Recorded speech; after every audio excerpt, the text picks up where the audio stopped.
Stories number 1. My sister called me selfish for not babysitting. So I gave her a taste of her own medicine. It's beginning to look like no contact. Growing up, my older sister Amanda was the golden child. I was the easy one, the one who did not cause trouble, who quietly handled my own stuff, and who got used to being guilt-tripped into helping her with everything. Need help with homework? I did it. Need to sneak out and cover for her? Done babysitting her kids just for a few hours?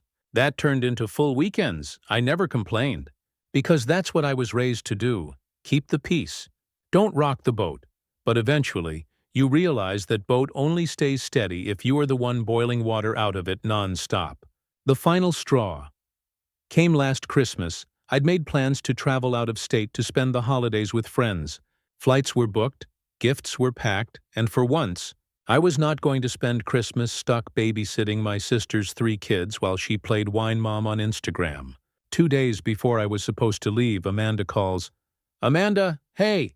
Mom told me you're going away. I need you to cancel. Kyle and I want to take a couple's trip. We haven't had a break in so long. The kids cannot go. It will only be 5 days. Me, Amanda, I already booked my trip. I'm not canceling that, Amanda. Seriously? You're going to be selfish during the holidays? I took a long breath and replied, No, I am going to have boundaries during the holidays. She hung up on me. What happened next? She called my mom. My mom called me, saying I was being cold and not thinking about family. So I told them both, calmly but firmly, I am not your free nanny. If you want childcare, pay for it. If you want respect, stop guilting me every time I make a decision that doesn't revolve around Amanda. My phone was silent for days after that.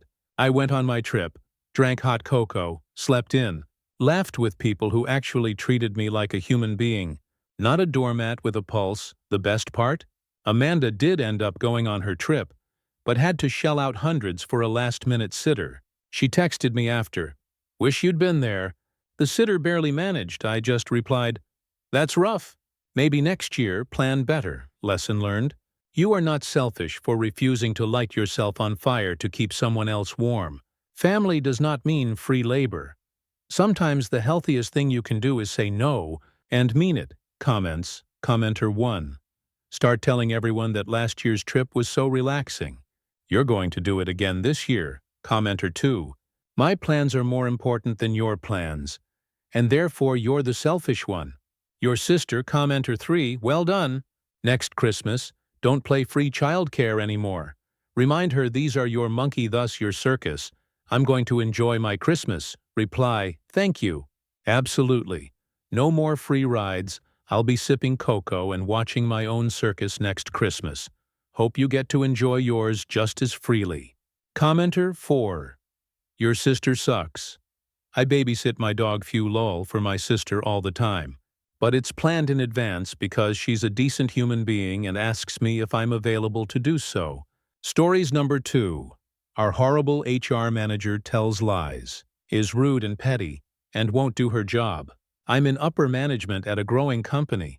Until 2 years ago, each executive had the HR responsibilities for their own department, but we became large enough to merit a full-time HR manager. We found someone with decades of experience, but she had moved jobs every 2 years. At first, we were all thrilled with her, but it quickly became clear why she never lasted very long. She is a compulsive liar and retaliates viciously against anyone who challenges her. She talks to the staff like they are children and can be incredibly insulting. While the entire management staff is frustrated by these problems, our CEO doesn't see it or refuses to acknowledge it. Let me give you some examples. She saw 2 employees leaving for lunch and called after them. Don't make it a liquid lunch. One of those employees was a recovering alcoholic and, assuming she knew that from the FMLA paperwork in his file, was deeply humiliated by the suggestion. When the employee's manager went to speak to her about it, she first claimed it never happened. There were multiple witnesses, then said she didn't remember but would apologize. Instead, she refused to speak to the employee for over a month and repeatedly made snide comments about him to others. She has refused to speak to several other employees for affronts, such as asking her not to speak baby talk to them, requesting an explanation of why they didn't qualify for an internal posting, and having the nerve to question why it has taken 6 months to fill a vacant position. She posted a job that wasn't vacant when the employee who held the job expressed disappointment at not qualifying for a promotion. She then lied and said it wasn't for that job when the employee asked, but told the management that a friend had secretly called her to let her know that this employee had applied at their company and was plotting to leave without notice. No one believes either story in staff meetings. She is fond of telling people that we need to act like adults. Our staff skews to the over 40 demographic, but then talking to us like we are children, explaining and repeating her instructions over and again. She has even placed these horribly condescending signs in the bathroom to tell us how to clean up after ourselves, which end with the statement that if we don't, sometime a coworker will catch your disgusting behavior, and HR won't be responsible for the consequences. Does that sound like a threat to turn a blind eye to violence? That's how we read it. The worst part is, there has never been a problem with our bathroom. Most troubling of all, she lies. When she wasn't bothering to review resumes for a posted position for several months, she told us when questioned that the senior manager believed the position could be phased out. The senior manager was livid when asked because he never said that. She frequently attributes her actions to made-up discussions with me, and I get angry staff members in my office, questioning why I would say things that I've never said. But when I've tried to confront her, she just lies to me too. Our CEO turns a blind eye, only acting on those things we can prove in writing. For example, when she says she wasn't informed about something but she was. I don't really understand why, but we have tried approaching him about it to no avail. He will address the procedural issues by creating policies, but never addresses her inappropriate behavior or dishonesty. He wants us to just focus on creating resolutions with her, but ignore the behavior. He doesn't acknowledge how seriously this is affecting morale throughout the company. We figure there isn't much we can do about her except give her enough rope to hang herself. But in the meantime, how do we professionally handle the complaints from our staff members? How do we encourage them and keep up morale? How do we make them feel they aren't at risk from her horrid behavior? Update 1. The management did exactly what you suggested. Our senior execs banded together and let the boss know the problems were intolerable. Most of it. He shrugged off. The one problem the boss keyed in on was that it had taken so many months to fill a vacant position that he said he would look into. Apparently, he came back and told the department head over the position that he had spoken to HR, looked at the resumes, and this part-time, clerical position was just that hard to fill. In other words, the HR lady completely snowed him. Still, his having looked into it had some positive effects, because, lo and behold, suddenly the position was filled the next week, and several other positions that came open were filled rapidly too. As for the other issues, for a while she improved. She kept to herself, didn't insult or offend anyone, but she's quickly sinking back into her old habits. For example, last week, she stood in the doorway of a manager's office where he was having a work discussion with several employees and yelled, "What are you clowns doing in here?" as though they were in trouble. She thinks this is funny.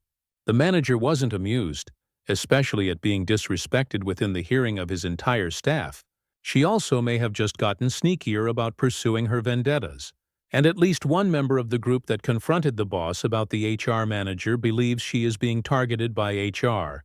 The big boss's attitude towards this exec suddenly turned sour after a long time of working well together. And she says she has reason to believe the HR lady may be suggesting negative ideas about her. So rather than pursuing her retaliation openly, maybe she's just running whisper campaigns. I don't know for certain. What I do know is that morale is at the lowest I've seen it, and several of us are keeping our eyes out for opportunities elsewhere. Update 2. I wanted to give you one final update on this letter from 2016. A few months after my last update, the management staff decided to make one more last-ditch effort before we all started searching hard for new jobs. We asked the most senior person to arrange a face-to-face meeting with the boss for the entire management team. Except HR before, it was only senior management that met with him, and he fluffed them off. We felt a bigger show of concern might make an impression. And boy, did it. but not really the kind we wanted, unfortunately. The boss felt ambushed by having junior members of management there, even though he was told it was the whole management team that wanted to meet with him. He was defensive and on edge from the beginning, but after a while, he lost his temper completely. He yelled and cursed at a manager, and the senior manager who arranged the meeting blew up too. It turned into a shouting match between the two of them. This was the person who believed HR was targeting them, and apparently the relationship between this person and the boss had gotten very tense, which we didn't know when we asked them to call the meeting. Everyone else was deeply uncomfortable, but once the shouting stopped, we emphasized the problems we were having again, and explained that we wouldn't have taken such drastic measures as ambushing him if the problems were manageable without his help. He begrudgingly promised to intervene and lay down serious guidelines for HR. Personally, I didn't hold out much hope, considering how it all went down, but your advice worked. I don't know much about what action he took, as I understand it. He basically told HR to stay in their lane and in their office. They weren't even to walk around the other departments unless they had a reason to be there. I gather he also told her that HR couldn't do their job if the other members of management didn't trust them, and it was on her to fix that. But whatever he said, it made a huge difference. The HR manager is a totally new person. She stays in her lane, doesn't say rude things, and has only caused one kooky problem that I know of since that time. Since I know commenters will be curious, here's the gist. We're allowed to decorate our own workspaces as we see fit. If the decorations aren't offensive in any way, for Black History Month, several African American staff members brought in inspirational posters for their doors of historical African Americans, Rosa Parks, Martin Luther King, etc. A white employee complained about not feeling included, so HR came and took the posters down without consulting the people who owned them or their supervisors. The other managers quickly took action, got people their property back, clarified to everyone that decorations aren't company-sponsored but individual, and encouraged anyone who wanted to do so to bring their own decorations if they wanted to include themselves. The atmosphere throughout the company has improved so much that no one ended up leaving, except the boss, who finally retired earlier this year. The new boss is making all the members of management feel heard, and the relationships of all the managers with HR have become functional and professional.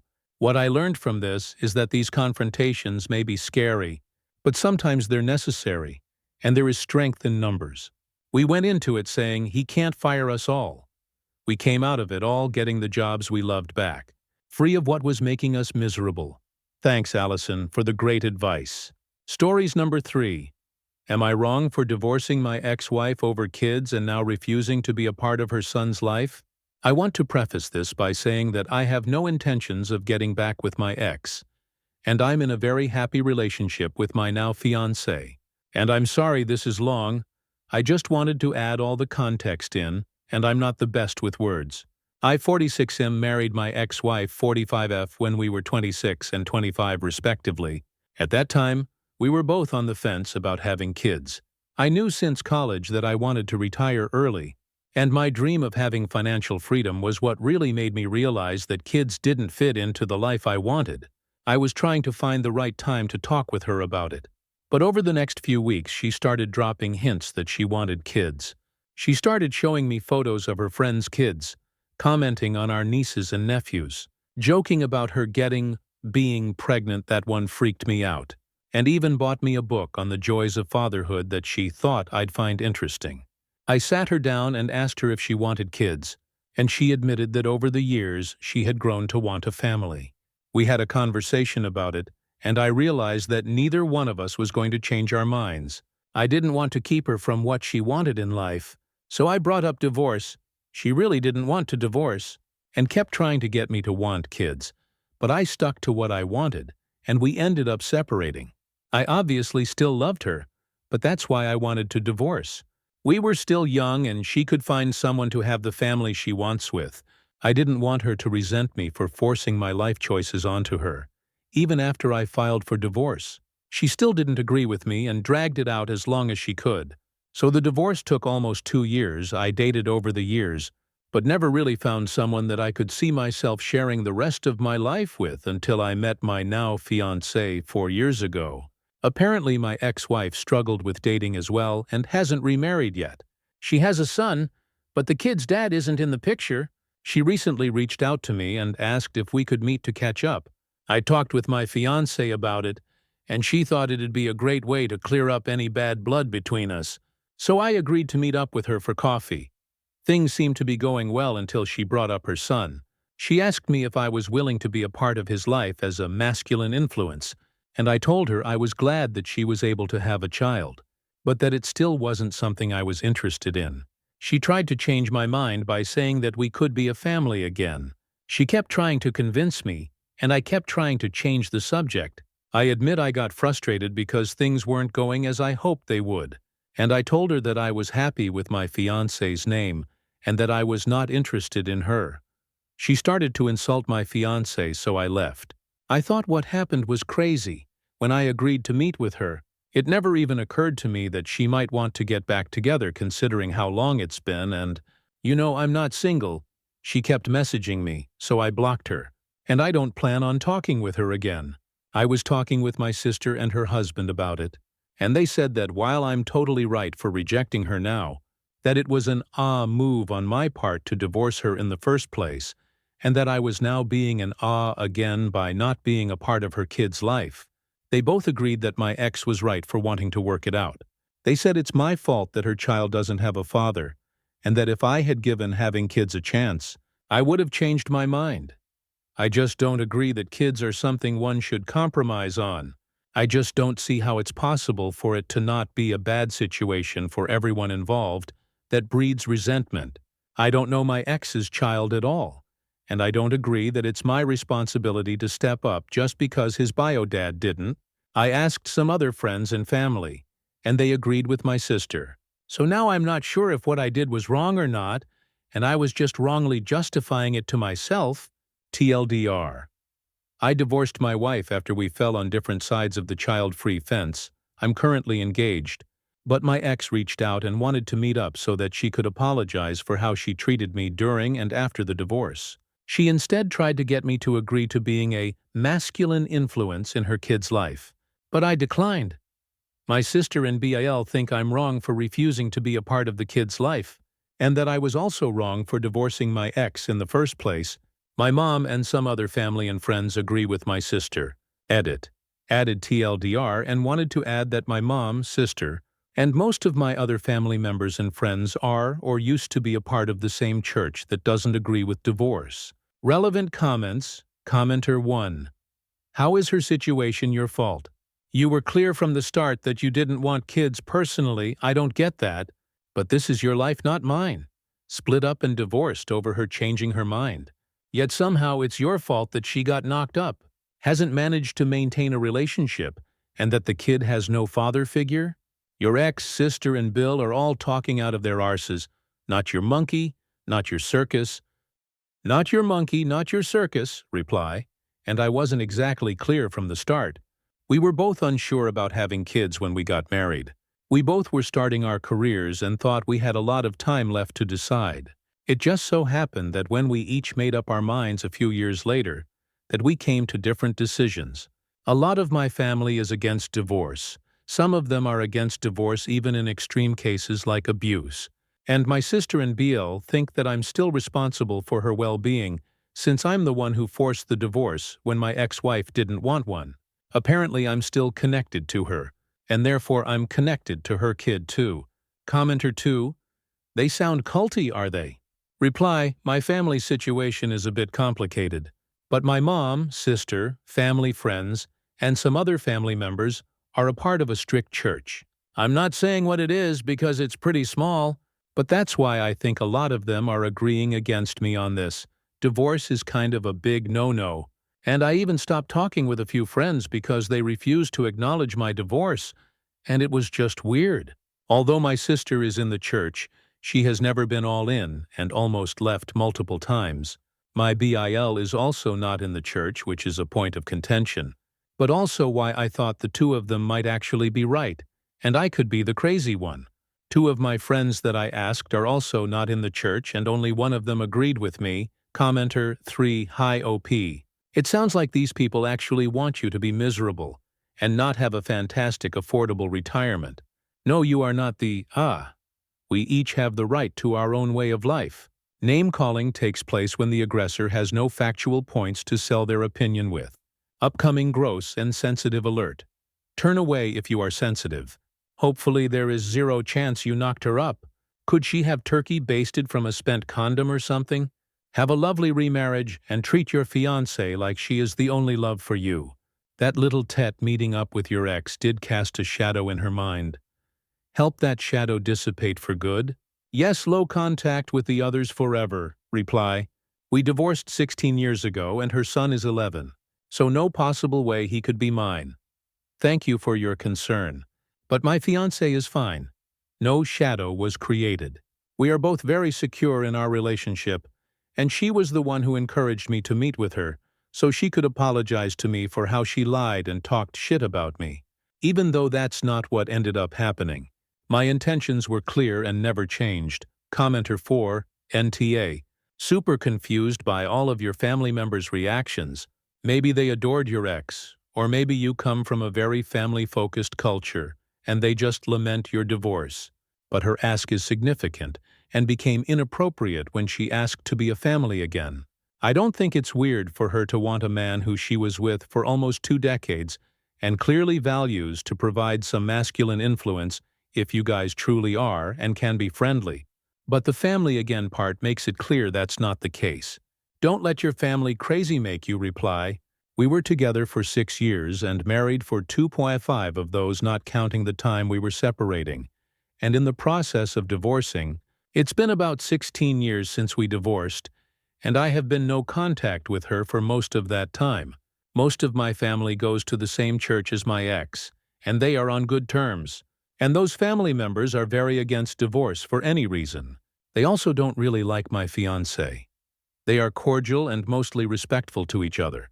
But she thinks my family is crazy and my family thinks she's a witch for some reason. Commenter 5, oh hell no. My brother has 2 kids. My nephews, I like them fine. They're cool little dudes. They are a lot though, particularly the younger one. We are an ADHD family. And little man is the stereotypical bouncing off the walls. Go, go, go, always talking. Always moving, crank it up to 11, ADHD little boy. I get it.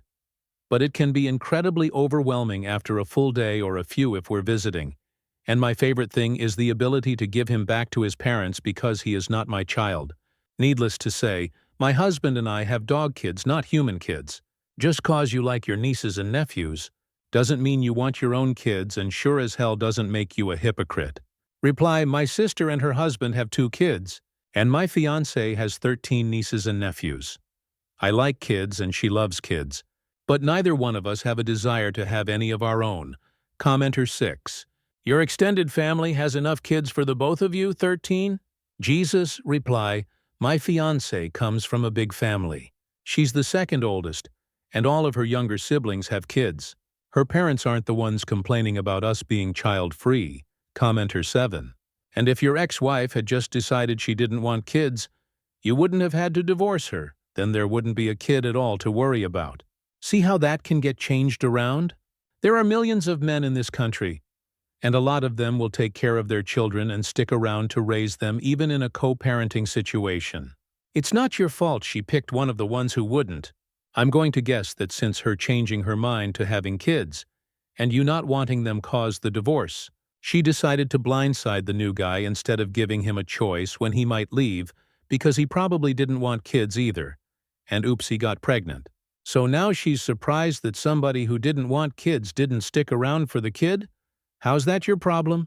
And yes, I filled in a little bit of the details myself, but it makes sense. These are the consequences of her actions. Not your problem. Reply, I'm about 98% sure about who the kid's father is, and if I'm right, then I don't really blame him.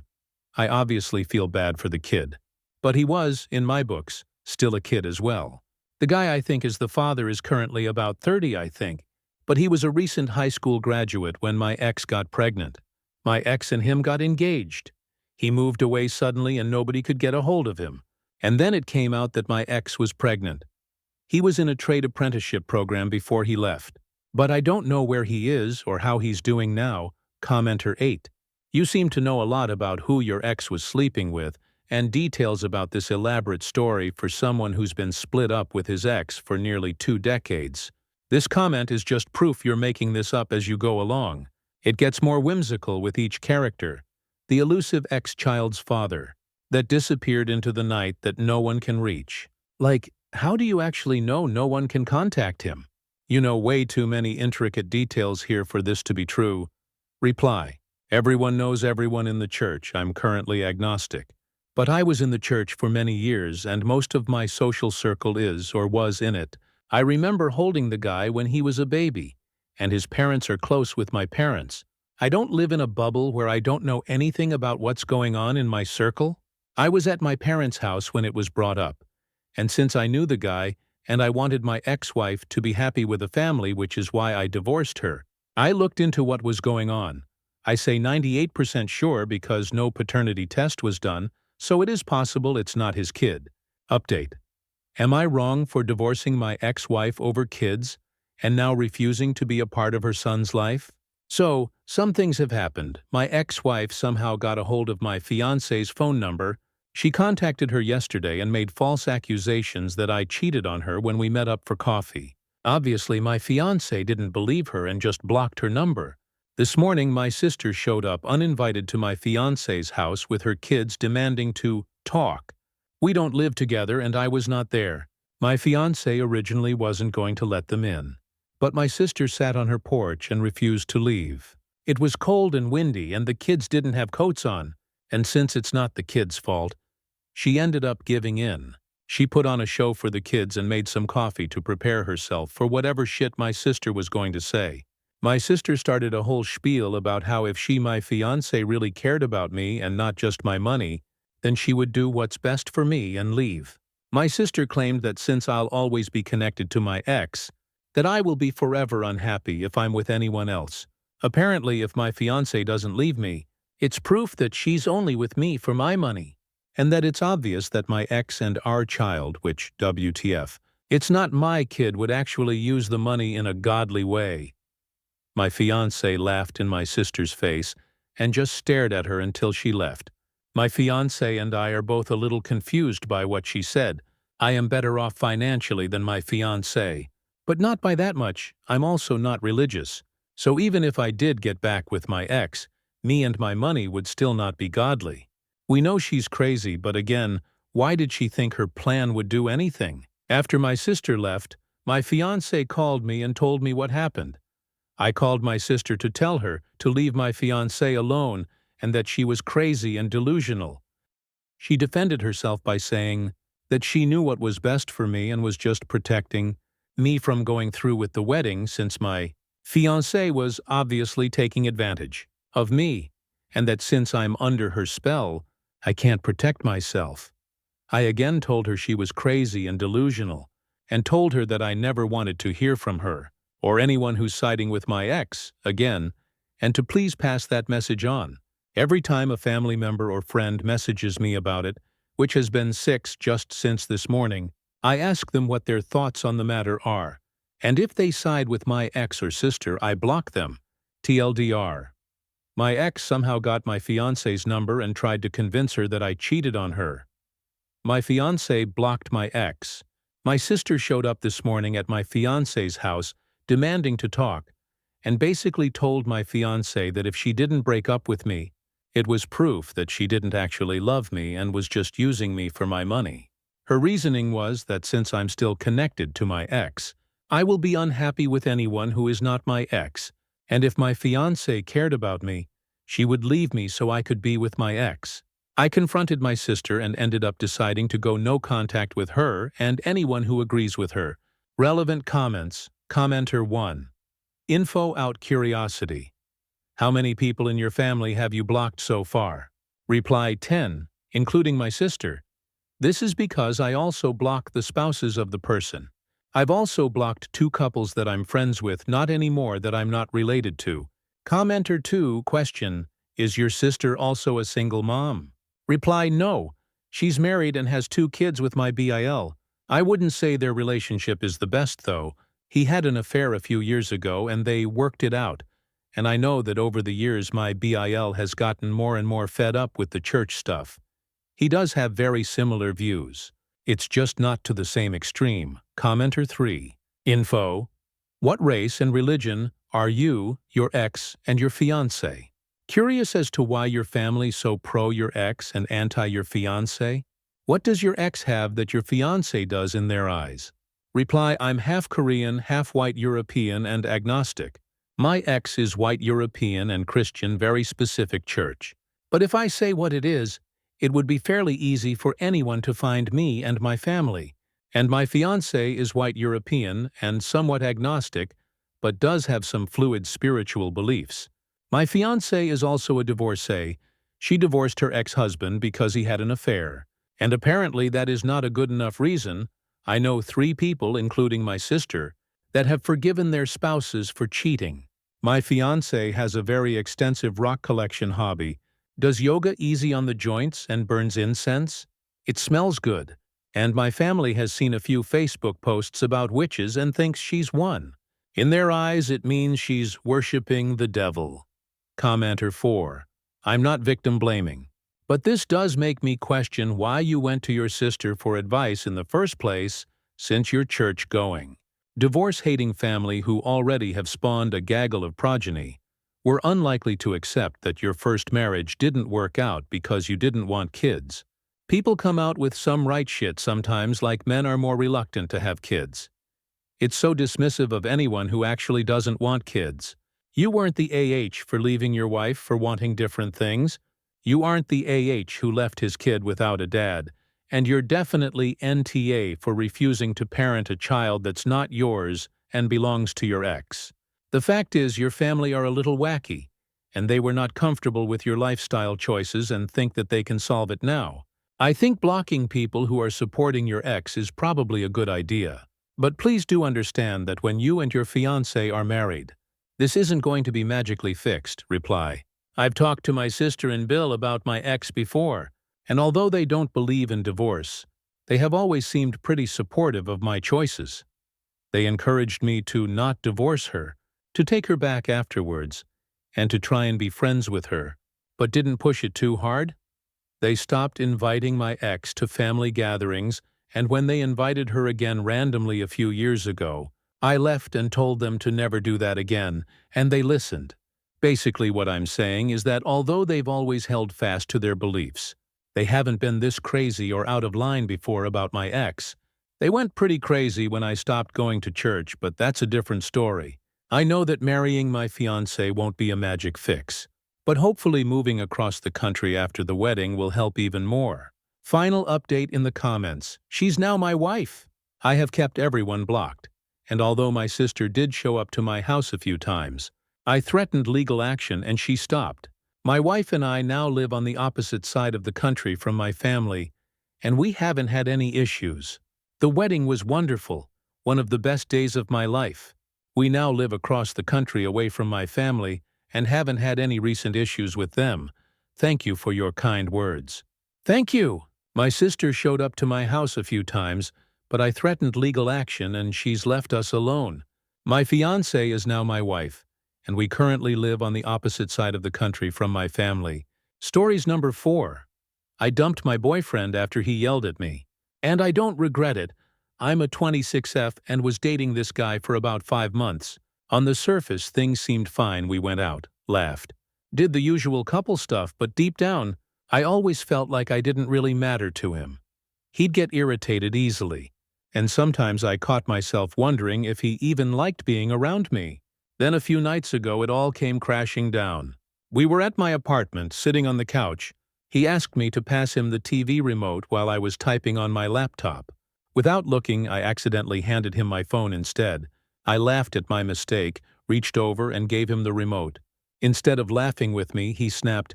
He looked disgusted and suddenly started shouting. Then he called me a stupid bitch. I froze. I had never disrespected him. I'd never raised my voice. And here he was, screaming insults over something so small. In that moment, something clicked.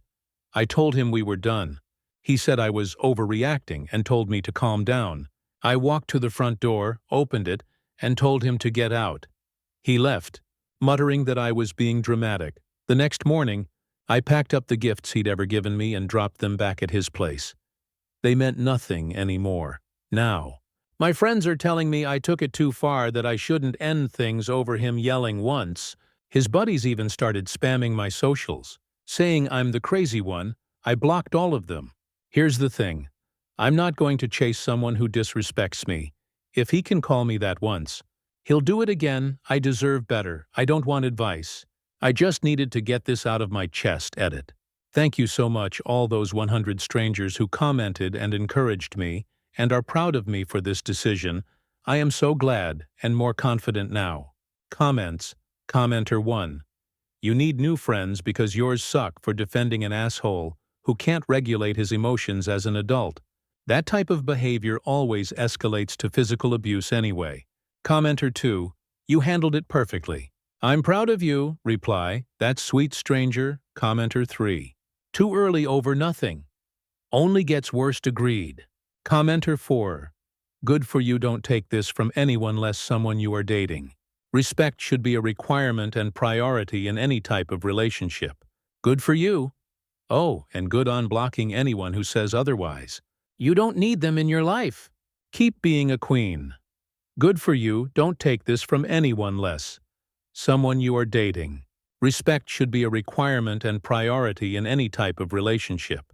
Good for you. Oh, and good on blocking anyone who says otherwise. You don't need them in your life. Keep being a queen. Reply. Aw, thank you.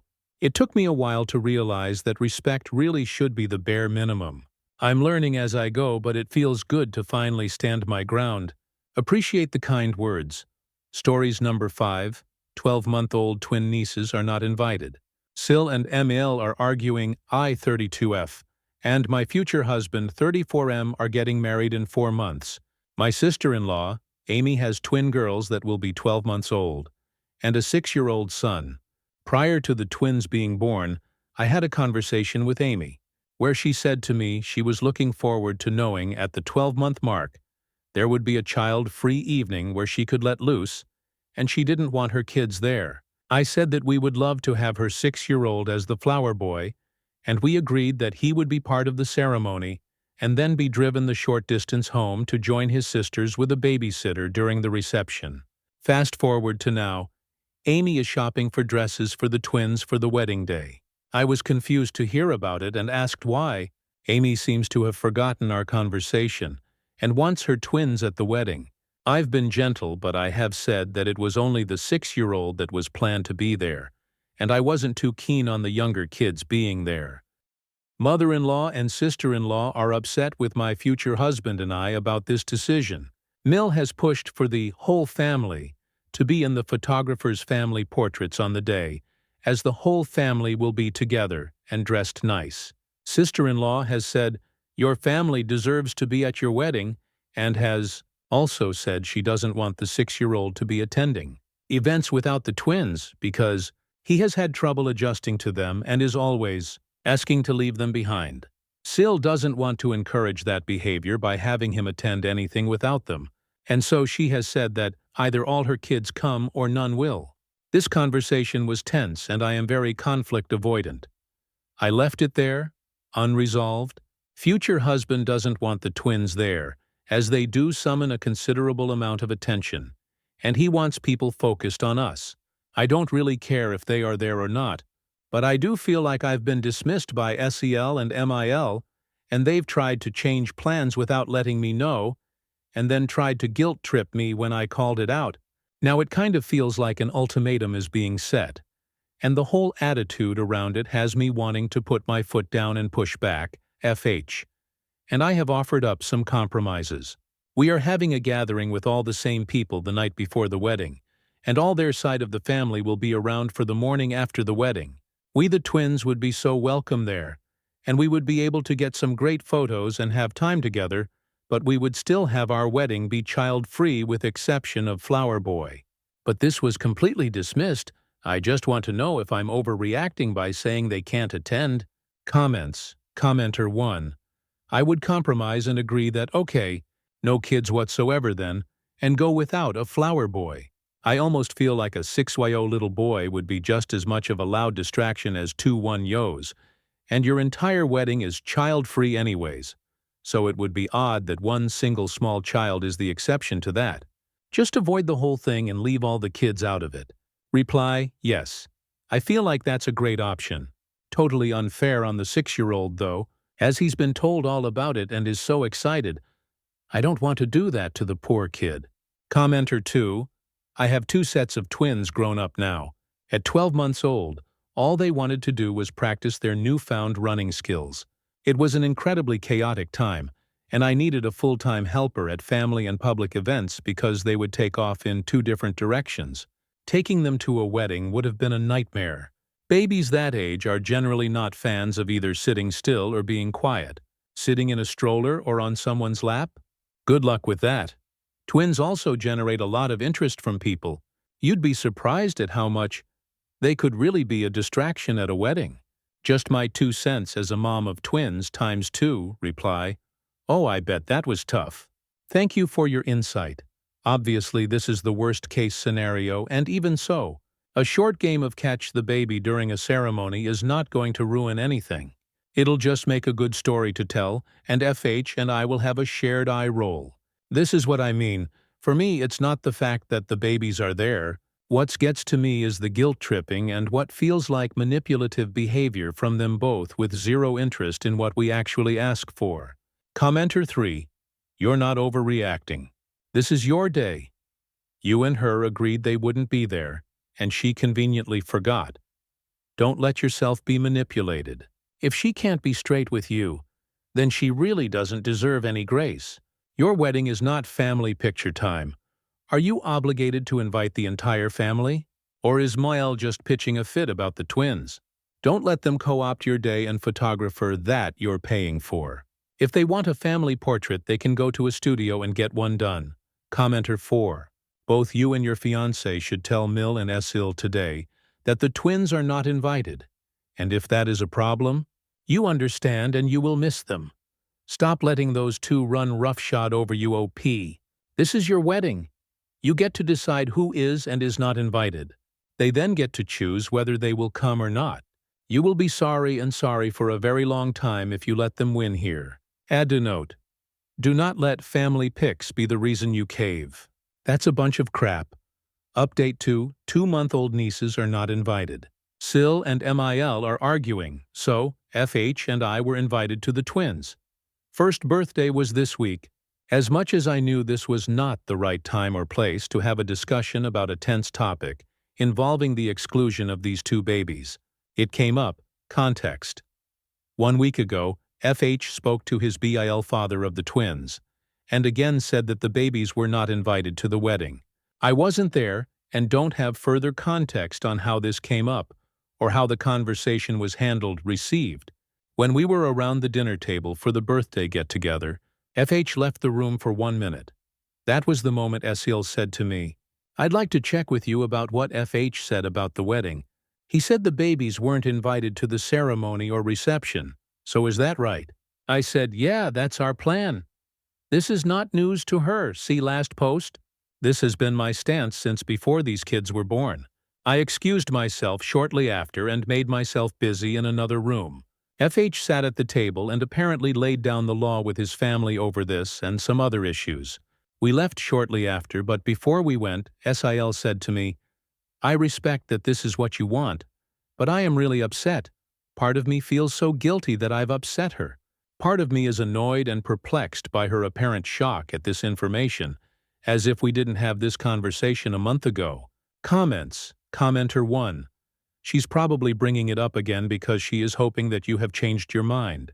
All you can do is continue to be polite but firm, and accept the fact that they may choose to decline your invitation for this reason, as well as the fact that it may change your relationship with them in the future. Commenter 2. I personally don't blame her for being upset, as it can be difficult to leave babies that young. However, it is your rule's boundaries, so that needs to be respected. Commenter 3. She's allowed to be upset and have feelings about it. As long as that sentence means she'll drop it, I would just assume this topic is closed. Make no other mention of it unless they bring it up again. Reply, that's my plan. This has been put out there. Clear as crystal, no confusion. I will just be on edge expecting petty comments. I guess I have to be okay with that. I have hurt her feelings. Commenter 4. Part of me feels so guilty that I've upset her. This would be a good feeling for you to examine. You seem to be taking on responsibility for her feelings. Why is that? Meanwhile, she seems to have no regard for your feelings. What is the basis of your guilt? Reply, I mean, I'm actually impressed with how she handled things in that moment, letting me know she was upset, but also that she respected the decision.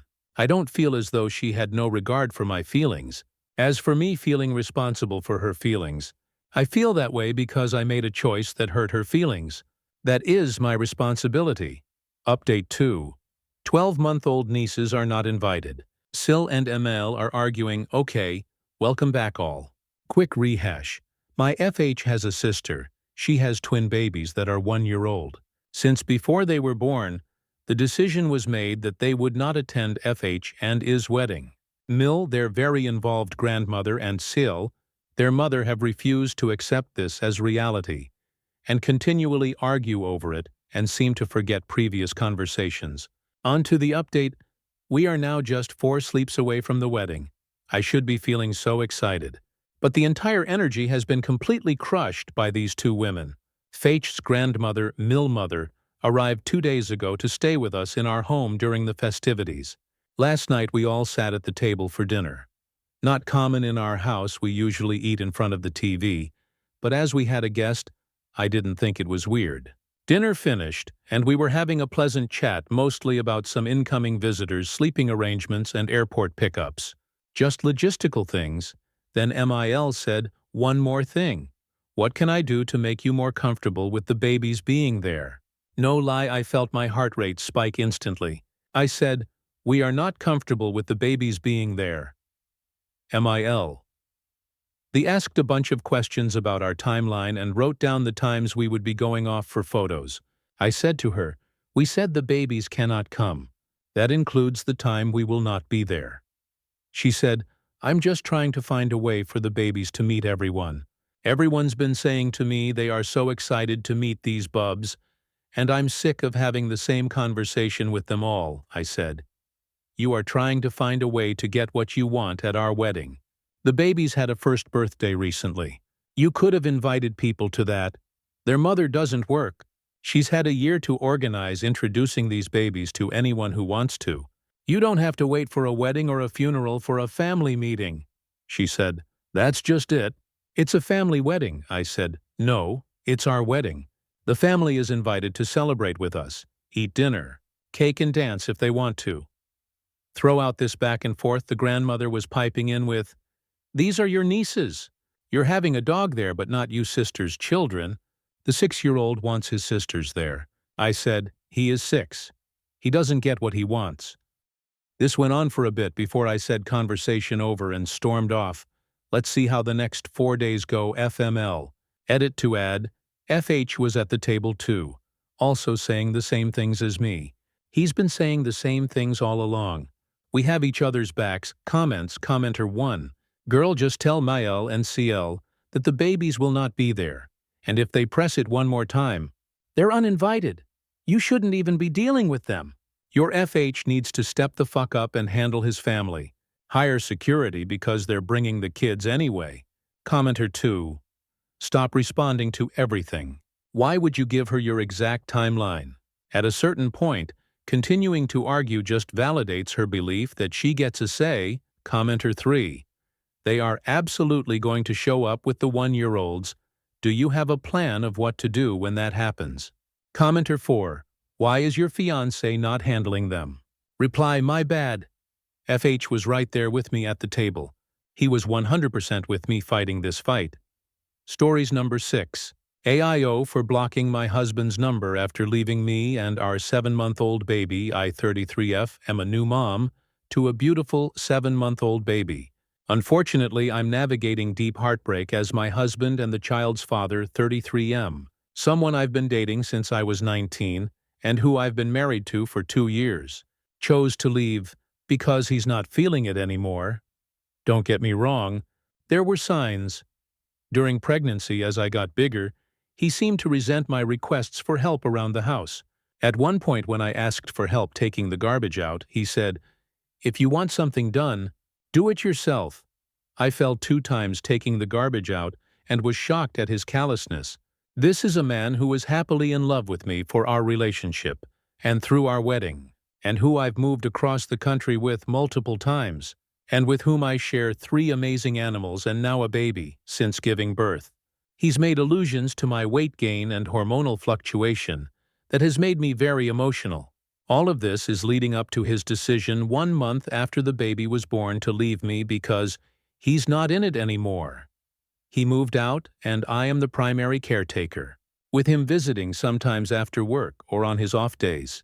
For months I've plastered a smile on my face and hoped and prayed that he would realize what he's losing and want to shape up. That's not the case.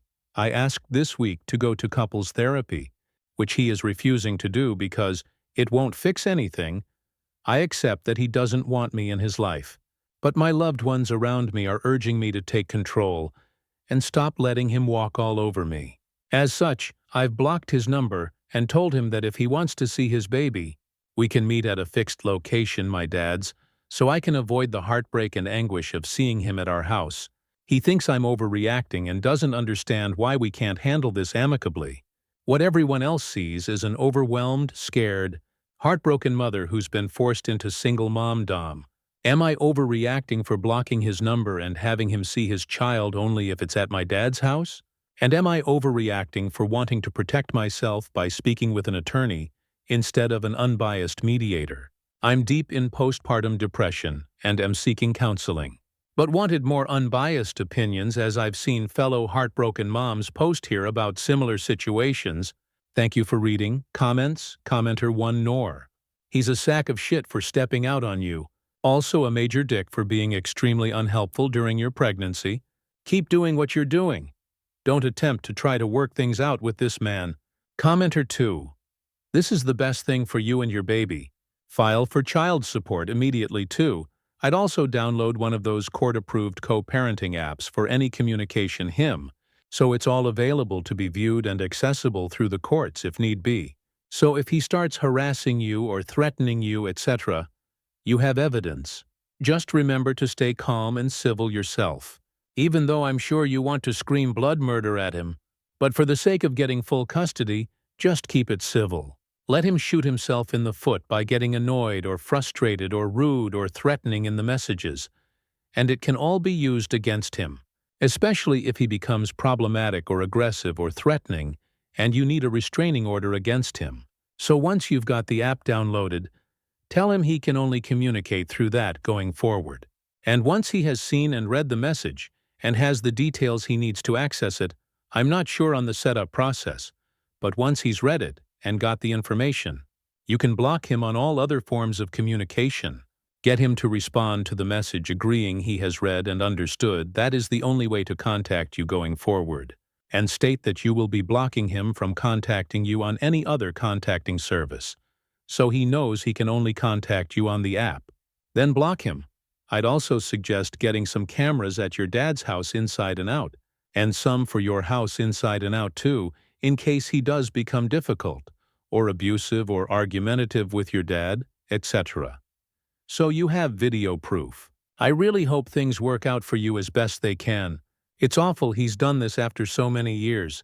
Right as you got pregnant and treated you like shit through the pregnancy and worse, after the baby was born. Also, if you're breastfeeding, this can limit the amount of time he's able to be with the baby due to feeding times. So if you're not comfortable being at your dad's at the same time, then he only gets short visits between feeding times, so your dad has time to drop baby back to you or you get to your dad's after he's left, etc. Make sure to apply for full custody, and then you can figure out what visitation he gets. And in the divorce, go for everything you possibly can.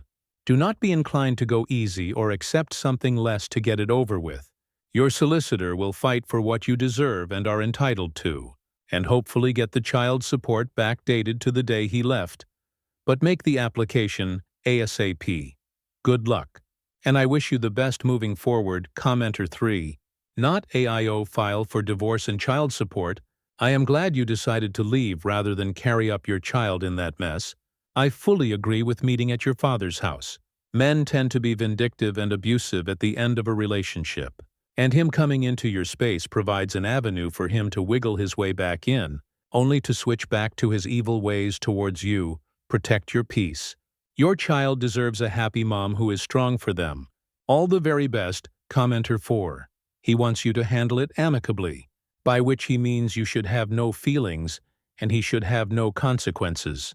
Just because he abandoned his wife and infant child. Oh, hell no. You need a lawyer. And now, seeing the baby at a third location without whining about it is the very least he should do. Stories number 7. Aita for telling my dad I won't hate my mom or grandparents for him even if he thinks mom betrayed him. My mom died when I 16 was 3. She had cancer and was diagnosed when she was pregnant with her and my dad's second baby. She terminated to start treatment, but everyone told me it was super aggressive and she just couldn't fight it off. I don't get all the legal stuff, so I'll explain the best I can next. When mom was sick, she set up money for me from the money she inherited from her grandparents. Mom thought that should be all mine. She set it up in a way that left my grandparents overseeing it, and my dad can't touch it, and neither can I. Only my grandparents can. And she left instructions that it's only to be used if I need something. So if I need food, buy food out of it, or clothes. Or if I get sick and it's expensive or something like that. My dad never forgave mom for putting my grandparents in charge of it instead of him. He felt like she betrayed him, and that she was punishing him before she died forever, possibly marrying again, and having more kids because he said she made a big deal out of saying it was for her child. Only her child. And that if other people in my house needed money, it wasn't for them. The first time he told me anything about this stuff I was 6. And he was really pissed off that mom had locked him out of supporting us both, and any future family out of it. My dad got married again when I was 8. My dad and stepmother have 3 kids together, and my middle half-sibling has asthma real bad. She goes to the hospital twice a year in winter when she catches stuff that makes her get really sick. She's had a few asthma attacks too.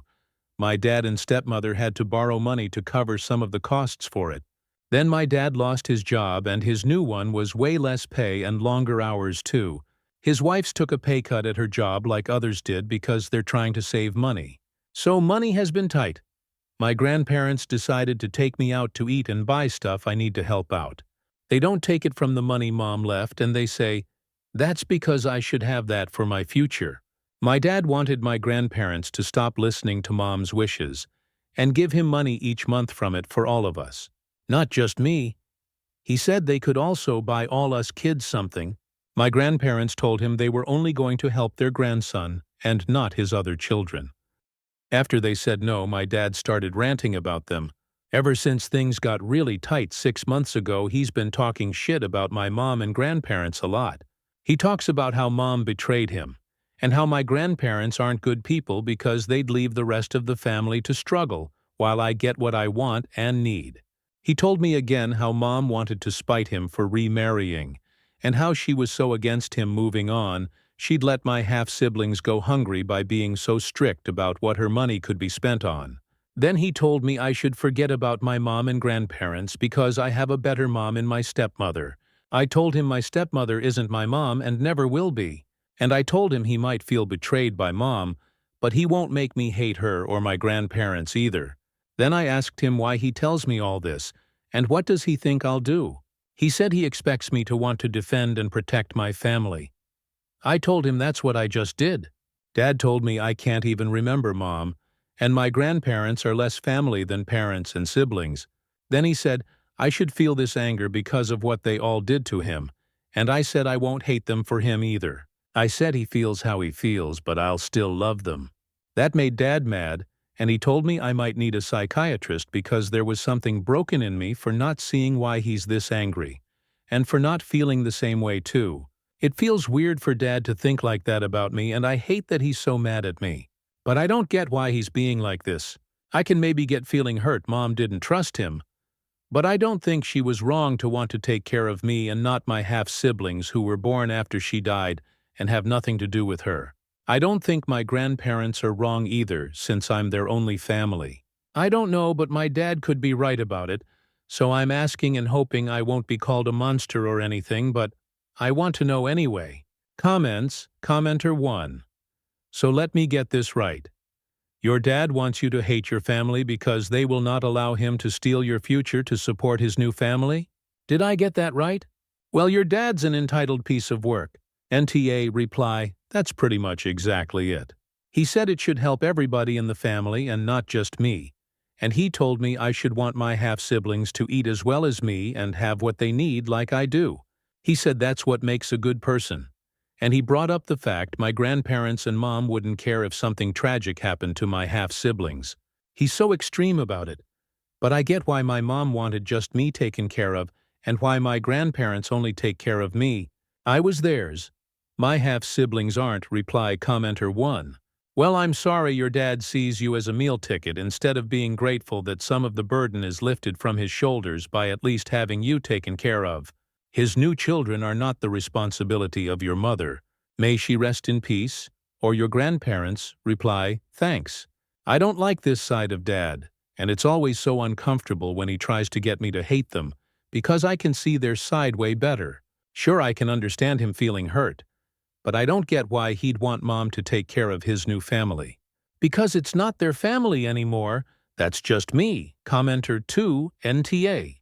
It sounds like your mom knew exactly what kind of man your dad is and was protecting you from him. That's what he's mad about. That he couldn't steal from her and you after her death?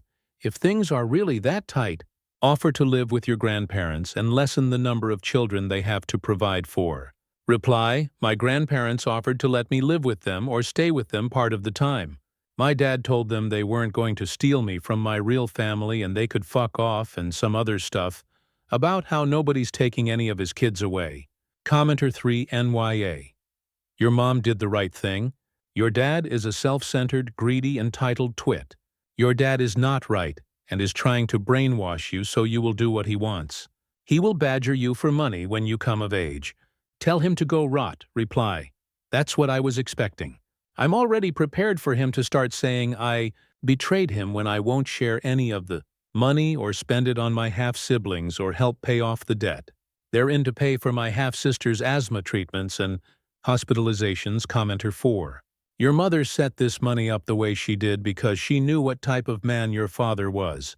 Since her death, he has proven himself to be ungrateful and greedy. He should be glad that your mother left something to you. Instead, from the very beginning, all he has focused on is what he feels was unfair to him. It makes me wonder if he was already grasping for money from your mother before her death.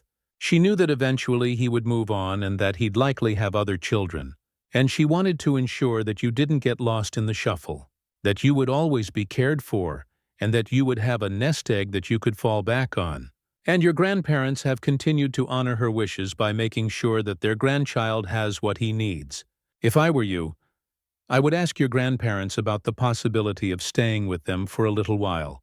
Your father does not seem particularly stable. His talk about dragging you to therapy as if you're wrong for not hating your mother and loving grandparents is ridiculous. If anyone needs therapy, it's your father. He's been receiving with guilt for 13 years that he wasn't able to control your mother's money. Did he even grieve her death? Or has it always been about how unfair this has all been for him? Reply, my dad grieved for Mom, but it was way less than he was angry. A few times he said nice things about her only to end up ranting about what she did to him. I wanted to ask him more about the good stuff, and decided it was better not to because he'd get more angry, and I hated him talking about my mom like that. It always felt weird to me because without Mom, he wouldn't have me. It was even weirder when he started calling my stepmother my mom. If she was my mom, I wouldn't be me. I'd be some other kid. Stories number 8. My 28F boyfriend, 29M, let my stalker ex 28M into our apartment to leave me a birthday surprise. How do I handle this absurdity? I 28F broke up with my ex 28M 10 months ago, but he will not get over it.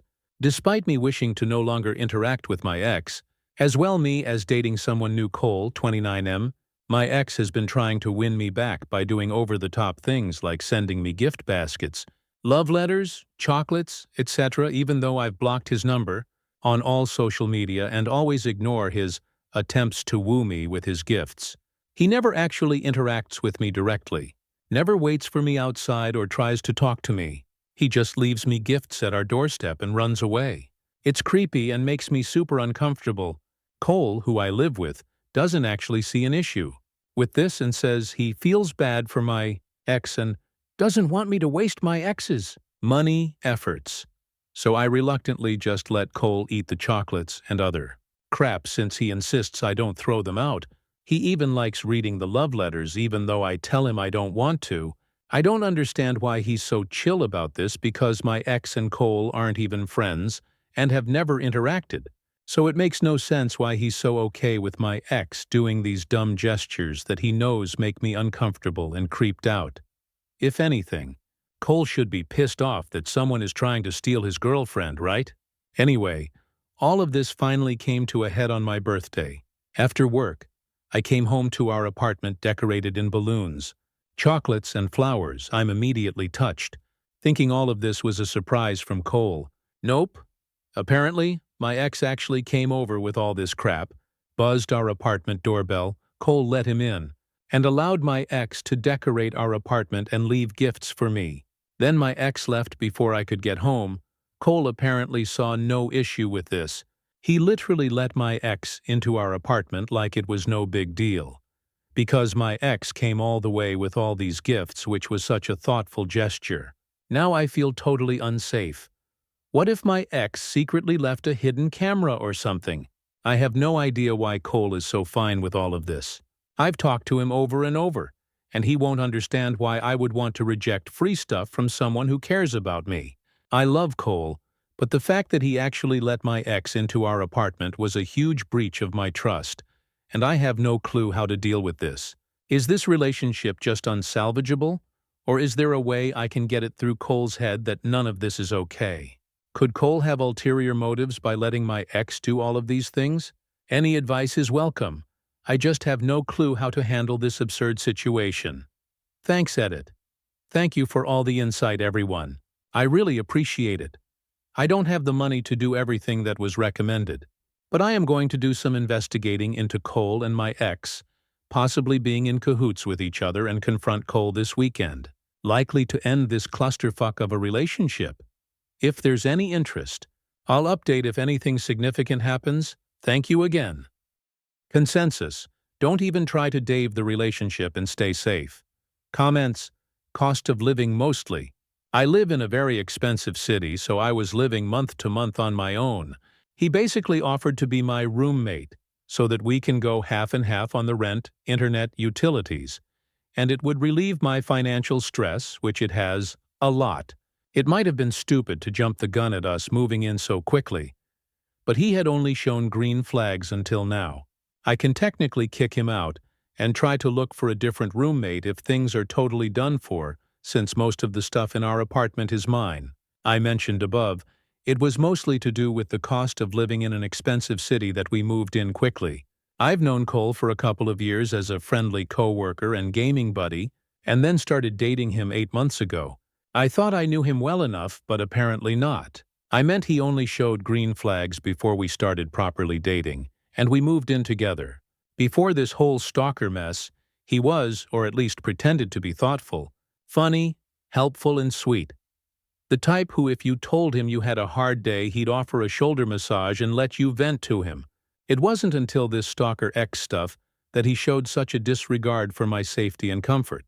I've been with Cole for almost 8 months at this point. I have no idea how the two of them could have met since they don't share any friends, went to different schools, work totally different jobs, and have completely different interests, unless they secretly became friends while my ex has been stalking me and he's hidden that from me, which would just be absolutely ridiculous because who would want to be friends with the guy who is stalking, trying to steal your girlfriend? But at this point, I have no idea anymore how she met Cole. Through work. We both worked together in retail for a couple of years before I moved to a proper salary job and casually stayed in touch with him after I quit. We would text to just catch up and play video games together over Steam. A couple of months after I broke up with my ex, he asked me out for coffee and things just progressed from there.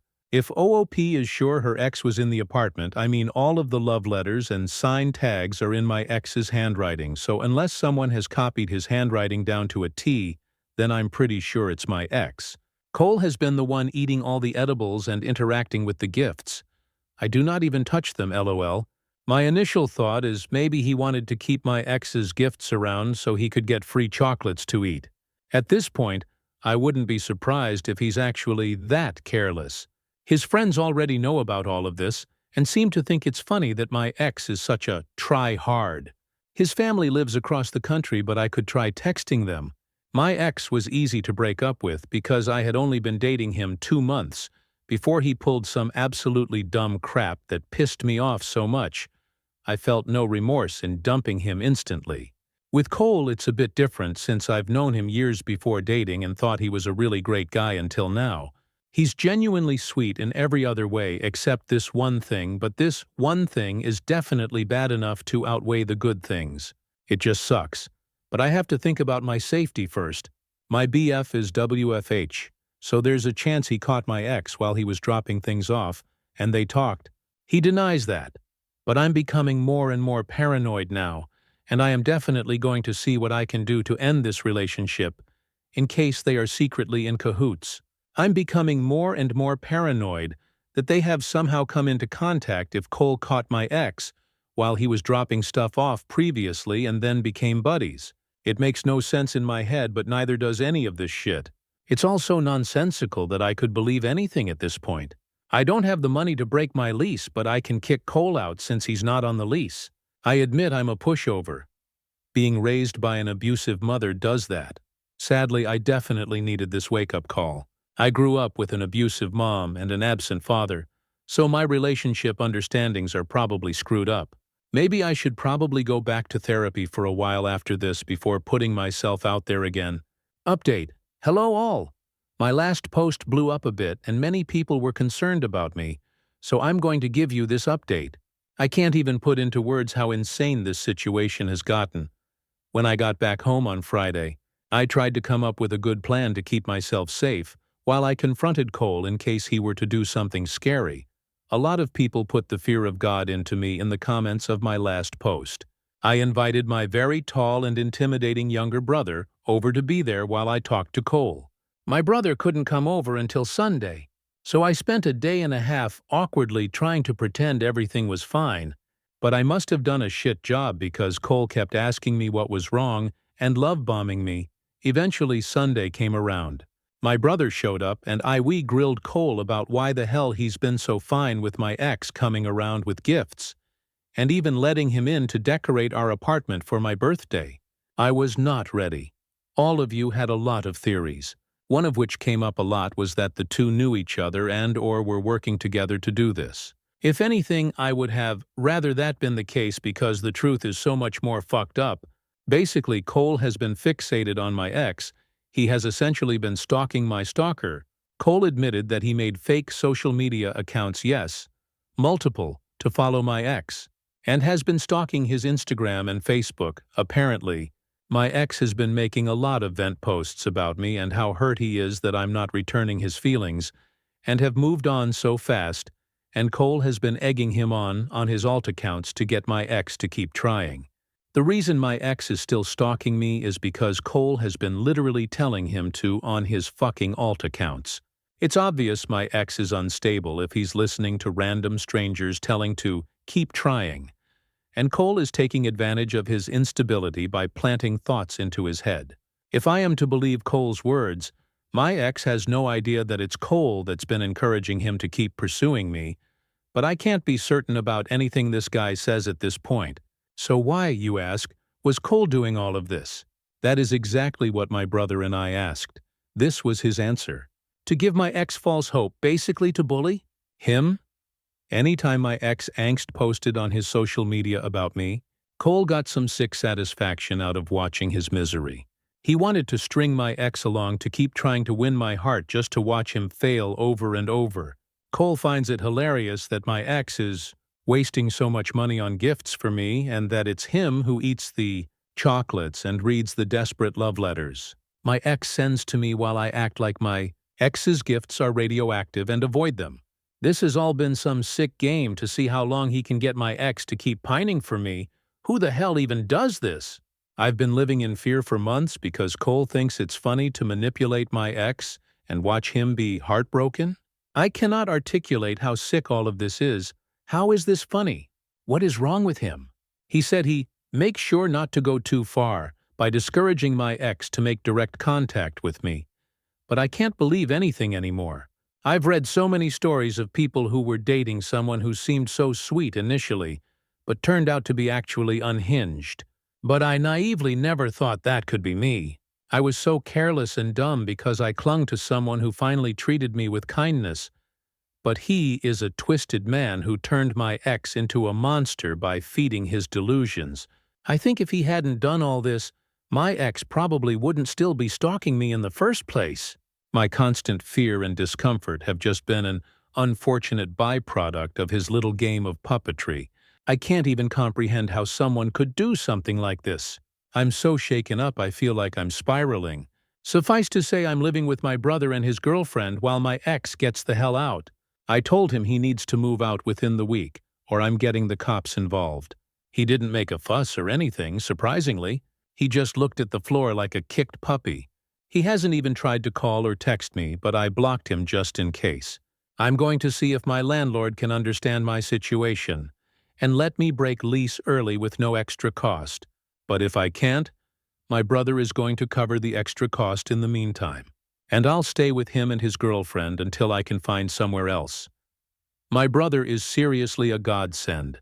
I'm definitely going to go back to therapy as soon as possible because this whole situation has me unable to sleep at night. Trust anyone, and I really need a better understanding of what are red flags in relationships. So many of you told me I was a pushover and you're all right. It shouldn't have taken this long for me to call this relationship with Cole off.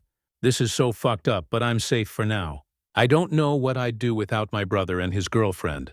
Thanks to everyone who told me to get out of this relationship because Cole was way more twisted than I ever could have thought. I don't even know if he told the whole truth. But I don't even care anymore. I'm out, gone, never looking back. Edit. Thank you everyone for your advice and words of encouragement. I called the non-emergency police line to file a report of all this. It wasn't super helpful, other than just making a record, so I'll do a follow-up with them once I have safe access to my apartment and can collect evidence. I unblocked Cole for now to gather any text evidence, as some of you suggested, but he's been pretty quiet. He sent a photo of a couple of garbage bags full of his stuff, and he asked if he could have a day to say goodbye to my cat. I have her with me currently at my brother's place. No way am I letting her near him. I haven't replied yet. I turned red receipts off. Haven't contacted X1 yet, still figuring out the best way to do that. Tomorrow is a stat holiday where I live, so my brother and his girlfriend will be home from work. We are working together to figure all this out. Definitely moving out of my current place as soon as I can. Sorry I can't reply to all the comments. I'm still pretty overwhelmed and anxious, and there are so many that it's frying my brain. But I'm trying to read most of them. I appreciate every one of you, though. Some of the comments: I took the week off from work because I need to just figure all this shit out. I'm so full of anxiety. But my brother is trying to distract me by talking about competitive Pokemon, bless his heart. Several comments say to have somebody tell her ex that he is being stalked and cyberbullied. I was so caught up in escaping that I never considered this. You're right. Thank you for reminding me. My head is such a mess right now. I'll need to brainstorm the best way to let my ex know. I hate to know how he'll react to that, though. I'm going to find a way to get someone to tell him. He might be a creep, but he deserves to know he's been manipulated. Oh, I am definitely not going to contact my stalker ex myself. I'll probably get my brother to do it since he at least met my ex a few times while I was dating. My dumb self didn't think to record Cole's confession, so we don't have hard proof of his cyber harassment toward my ex.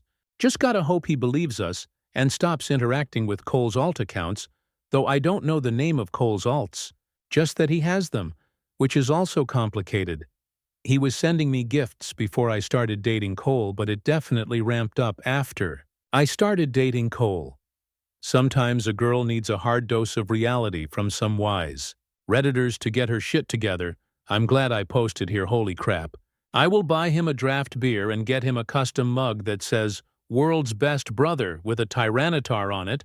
Stories number 9. Aita for not faking grief after my dad's wife died and making her daughter not want me there. My parents divorced when I 16M was 3. They were on okay terms at first, but it changed when I was 6. And my dad started dating his wife. There were issues between her and Mom, and I heard my dad's wife 11 different times that she hoped my mom would drop dead so her and Dad's family could all be together and they wouldn't have to share me. My parents had 50-50 custody of me, so it wasn't like I was at Dad's more and my mom was flaky. But hearing his wife say she wanted my mom dead made me not like her very much. Her daughter didn't like me not liking her mom. She's a year younger than I am, and she was really protective of her mom and still is. We have that in common because I'm protective of my mom. It meant we fought a lot and never got along. My feelings never changed on Dad's wife either. Not when my half-siblings were born and not after knowing her for almost 10 years. When she died a few weeks ago, she wasn't someone I missed or grieved for. I still don't. For me, she was someone I sorta had to tolerate because my dad loved her, but she was never special or important to me. And a part of me found it kind of funny after she wished my mom dead so many times. She probably wished her dead more than the 11 times I heard. I never said I found that part funny, but I do. It was Mom's week when Dad's wife died, and I went to Dad's house the next day because she died late at night. Dad was a mess, and my half-siblings were too, and so was his wife's daughter. It was awkward because Dad kept trying to tell me I didn't need to hold back my tears, and it was okay to cry, and I just never felt like I wanted to cry. I couldn't say that, though. But his wife's daughter started bringing it up a couple of hours after I got there, and she told me I didn't look sad at all and how much did I hate her fucking mother that I couldn't even look sad or like I lost my second mom. I told her that wasn't what her mom was, and she stormed up to her room. Dad told me it was okay to grieve someone I didn't always get along with, and that it would make sense because she was a part of my family. I spent most of that visit avoiding the conversation. A few days after my dad wanted to know if I wanted to do something at the funeral, and I said no, that made his stepdaughter angry at me again, or at least made her show it again. She told me we were all supposed to do something as her kids, and I said I wasn't her kid and she wasn't my mom. 2 days after the funeral, she blew up at Dad and told him that if she was staying I couldn't be there because she could see it in how not sad I am, that I'm glad her mom's dead and she hates me. She said all they ever wanted was for me to be their son and brother, and I never wanted that. I wanted my mom instead. She told Dad she wouldn't look at my face anymore and wanted to beat the shit out of me every second we were in the same place. Dad tried to calm her down, but she told him she hates me as much as I hated her mom. My dad took me to the side and told me I should show my grief a little so that she would feel better about me being here. I told him I was going back home to Mom because it would get physical between us if we were both there, and I know he wanted her there. He told me that wasn't the answer, and I needed to show my grief a little. I told him I didn't feel any. Dad didn't take it well and he looked angry at me then too. He said I could have faked it at least because my lack of grief was distracting. And he said it made his stepdaughter not want me there. He called her my sister, and I said no. I said we were never like that, and I wasn't faking shit for her, and I wasn't hanging around for her to attack me when fighting back would get me into worse trouble than her. Dad isn't happy about it, and he keeps trying to get me to go back to his house, but his stepdaughter said if I do, she's gone. She told Dad she was hurt he'd chase after me instead of wanting her, so he's doing it more quietly now. Comments? Commenter 1. I'd tell your father that you constantly overheard that woman say she wished your mom would die. If he doesn't understand then he's a terrible father anyway and you should go no contact. Commenter 2, NTA. I'd say to your stepsister in front of your dad, I respect your grief. She was my younger sibling's mom, and I know Dad loved her and is grieving. I tried to be quietly there for you all, however, I cannot perform grief for someone who repeatedly wished my own mother dead. I never wished your mother death. But she did wish that upon my mum. Would you mourn me had I wished your mother dead? I doubt it, commenter 3. Oh, sweetheart, I'm the mother of a 17-year-old and the child of a father who never chose me. My heart is breaking for you.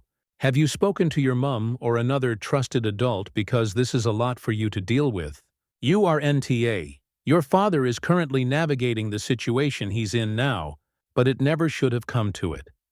This issue should have been addressed years ago.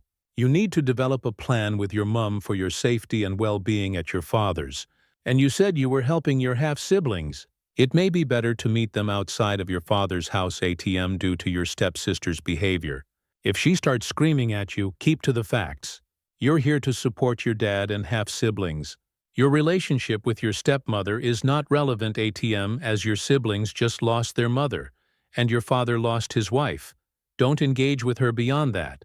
If your stepsister goes physical, do not respond. Call emergency that you are currently being assaulted. Do not hit back. Defensive only. It sounds unfair, but you don't want to give her ammunition. I'm so sorry you're being put in this situation. Relationships are what they are. And your stepmother screwed up her opportunity to be anything more than your father's wife due to her choices, not yours. Commenter 4 NTA. Sometimes there are people in our lives that for whatever reason we cannot mourn. It is almost a neutral feeling, the same way whether they are here or gone. I understand your stepsister's grief is overwhelming because that was her mother. Have you ever told your father that you have heard his wife wish your mom was dead on more than one occasion? That would explain a lot to him. There is nothing you can say to your stepsister that's going to change her mind, so just let her be. You are navigating a very complicated situation. I wish you luck. Reply. I did talk to my dad about it before. He knows I know she did that. Maybe he thinks he was able to explain it away to me back then, but he couldn't. Nobody could, because I heard her say it often enough to know no excuse would matter. Stories number 10. My wife was invited to a high-end gala as a client's date, and even though I trust her, I can't shake the uneasy feeling. I'm 44 and my wife is 44. She works on an art advisory committee, so attending galas, events, and client meetings is part of her job. She often meets clients for coffee, lunch, or dinner, and I don't always know the details. And that's completely normal because it's part of her work. She's always professional, transparent about her friendships, and I trust her judgment completely. Recently, she mentioned she's going to a gala with a friend. He's a wealthy client she met about a year ago, and they became friends professionally. She introduced me to him once, and he seems like a genuinely good person.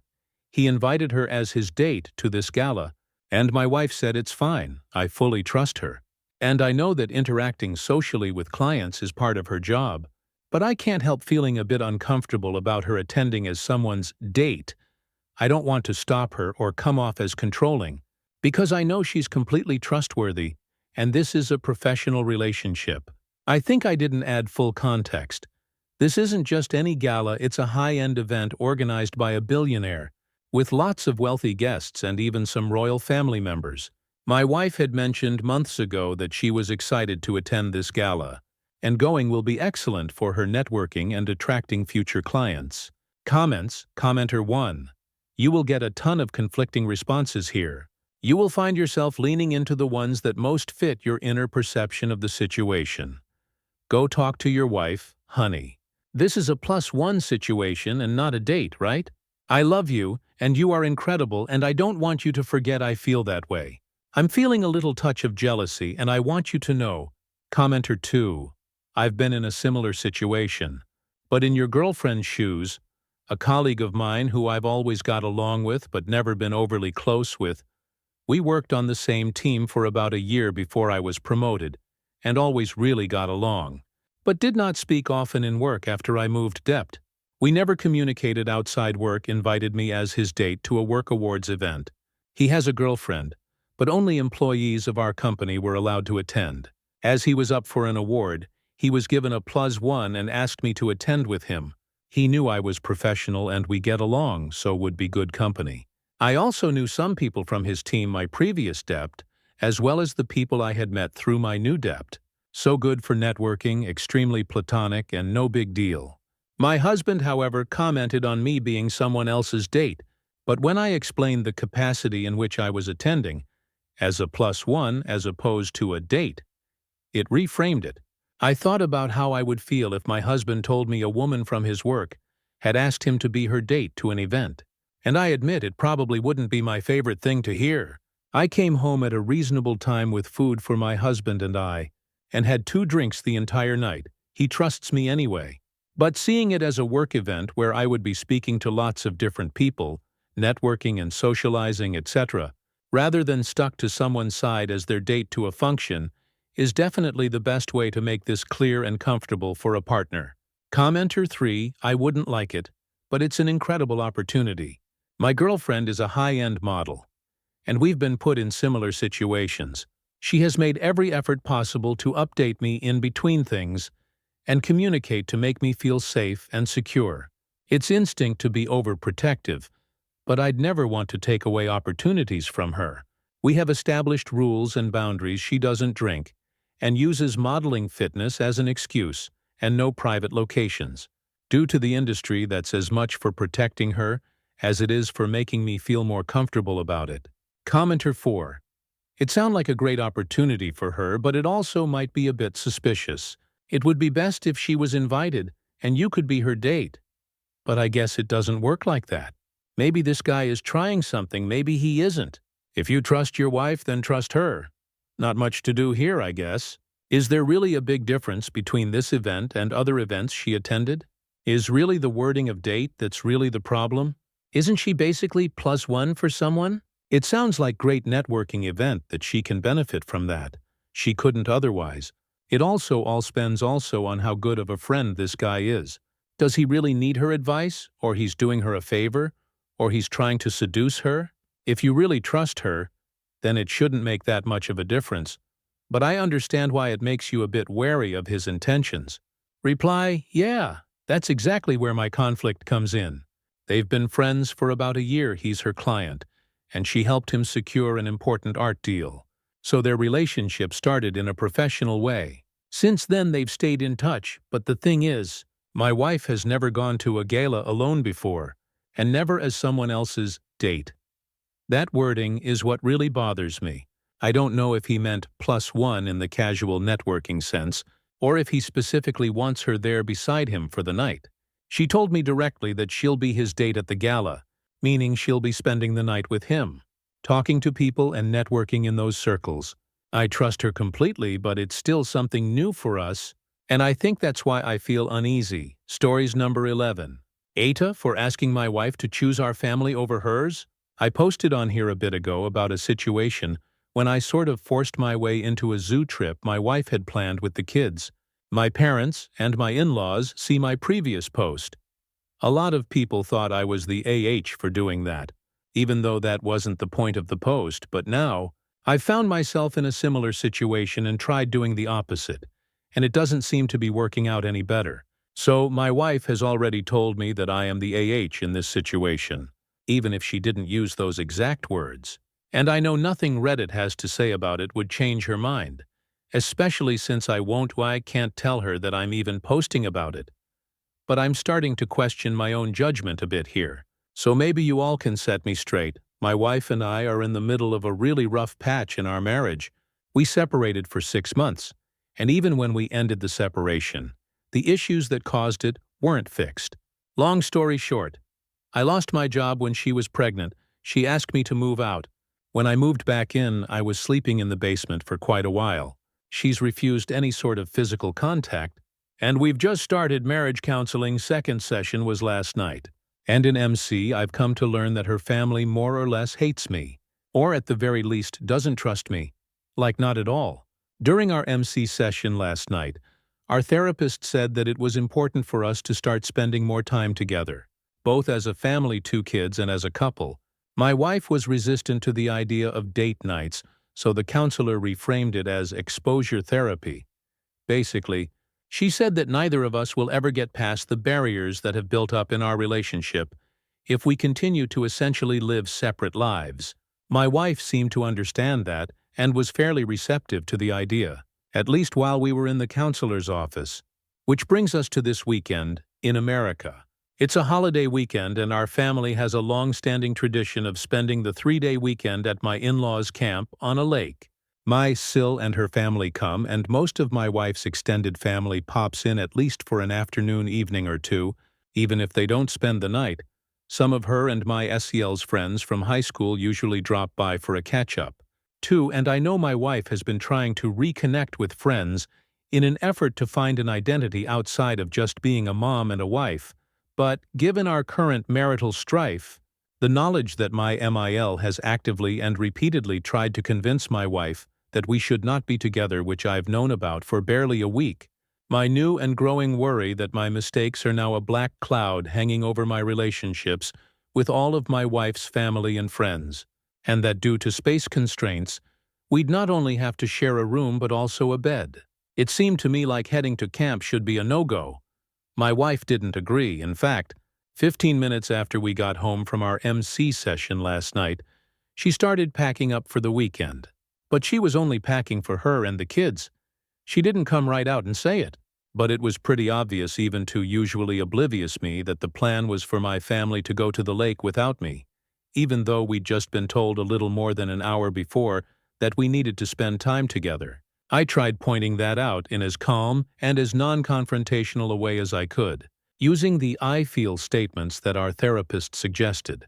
I said to my wife, "I feel like this weekend is a really good opportunity for us to spend time together as a family, and I really feel like if 3/4 of us go to camp, that isn't just living separate lives but making a point of living separate lives." At first, she thought I was trying to be included in the trip and go with her and the kids. Much like I forced my way into the zoo trip, I quickly explained that no, that was 100% not what I wanted, without even mentioning that being around my MIL for an entire weekend would have required my entire bottle of Xanax, and what I was hoping for was that she and the kids could stay home with me.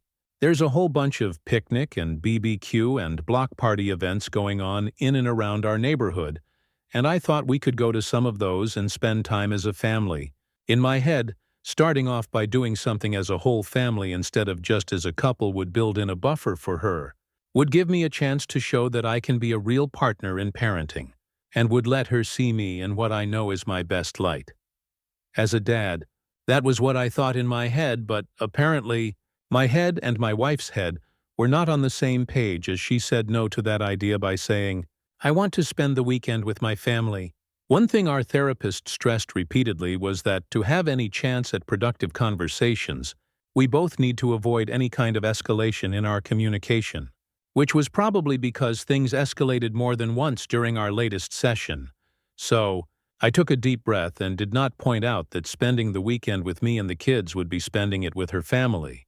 And despite what many Redditors have said I should do, I didn't lay out any ultimatums or ask her to cut back on contact with her family, or suggest that she was planning some kind of lakeside hookup with some guy my MIL might better approve of. But this is when I might have been the AH, or definitely was, according to my wife. I tried sticking to the "I feel" idea and told her that I felt like if she took the kids and went to camp without me, especially if she went less than a day after our counselor said we needed more time together, that she was making a choice, and that choice was clearly not us. So in her mind, for all intents and purposes, I gave her an ultimatum. Do you think she took that well, and we were able to have a calm and productive and healthy conversation about it, and maybe even come to some sort of compromise? Do you think I'd be posting this at almost midnight on the Friday of a holiday weekend, because my blood pressure is through the roof and I can't sleep if she did? She told me in no uncertain terms that I was an AH for laying that all on her, reminded me that it was my choices that got us here in the first place, stopped packing, and after making sure both kids were asleep, she went into our bedroom, which has been only her bedroom for the last year, shut the door and locked it. And now I have no idea if I'm going to wake up to my wife and kids waiting to hang out with me and spend the next 3 days together, or if they'll be on the road to camp before the sun is even up. I do know that she thinks I am absolutely the AH, and I kinda think she might be right. Aita for telling my wife she was choosing her family over her family with me and the kids? Update Aita for asking my wife to choose our family over hers. I got a comment yesterday wondering if my silence was a positive or negative sign. It was a sign of a crazy week at work. So I thought I should take the chance to post an update today, since I have a bit of time. You can see the specific incident I'm updating in my previous post, and there's a bunch of posts on my history from the sub I originally started posting on. If you want more background, context, or reasons to question whether I have a spine, I mentioned in a comment reply to my last post that my wife actually woke me up early the morning after I had basically given her an ultimatum to choose between our family and her family. She wanted to talk before she and the kids left for my in-laws camp, TBH. I was expecting it to be the "I'm not coming back" or "we should get lawyers" talk, but it wasn't. To my surprise, my wife, I called her Carrie on the other sub, so I will do so here, too, actually apologized. She said the comment about wanting to spend the weekend with her family had been out of line and intended to hurt me. She was pissed, annoyed at me because she knew I was kinda right about what I was saying, and she lashed out. It's not the first time that's happened, so her explanation didn't shock me that much. But she also said that she understood where I was coming from.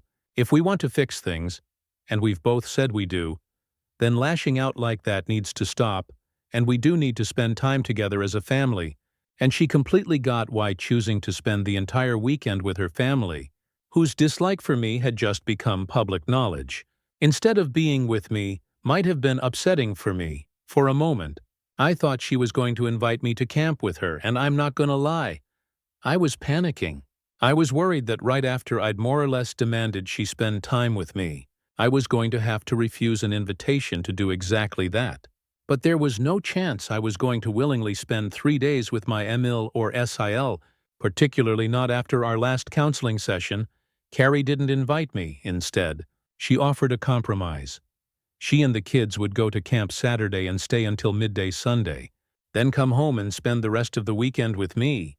There were some family members of hers who live out in California who would be there on Saturday, and she doesn't get to see them very often. So that actually felt really fair to me, and like Carrie was putting in an honest effort to try and meet me halfway. So I agreed. They left for camp that morning and came back on Sunday, as planned, and we had a really nice day and a half together. There was a block party kind of thing on Monday, and we took the kids to that, and I made sure to handle baby duty with our daughter as much as possible, to give Carrie a break. She seemed pretty appreciative of that, and got to spend some time with a few of our neighbors that she struck up friendships with, and introduced me to some of them who I hadn't met yet. It was nice. It felt normal, I guess. But as the day wore on and it got to be time to head back home, I started getting anxious.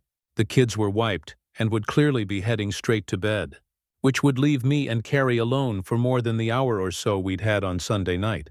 If we followed the counselor's advice, we should spend that time together. I was under no illusion that spending time was going to result in any sort of spousal relations or anything like that, but there would have to be talking, and I was concerned about what topic of conversation wouldn't lead us to some sort of trouble. And it felt like maybe I was right when the first thing Carrie said was that she wanted to talk about the possibility of her having those girls' nights with her mom and sister. We'd essentially punted on that topic during our last counseling session. Other things had come up that had escalated tensions, and the therapist said we probably weren't in the best place to make a good decision about any of it at that moment. But since she'd spent a day and a half with my ML and SEL, I guess I shouldn't have been surprised it came back up. I was surprised that she offered another compromise. She didn't have to cut her work hours down to part-time.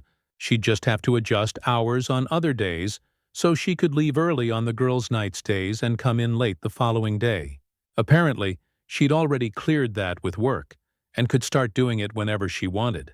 Even as soon as this week, she hadn't been at work since our last session, so it was obvious that she'd gotten all this clearance before we had even talked about it with the therapist. On the one hand, I could see how it was a compromise and seemed pretty fair, which was good. On the other hand, I felt sort of misled, not sure that's the right word. Like she had made the compromise about the weekend to soften me up for the possibility of agreeing to girls' nights.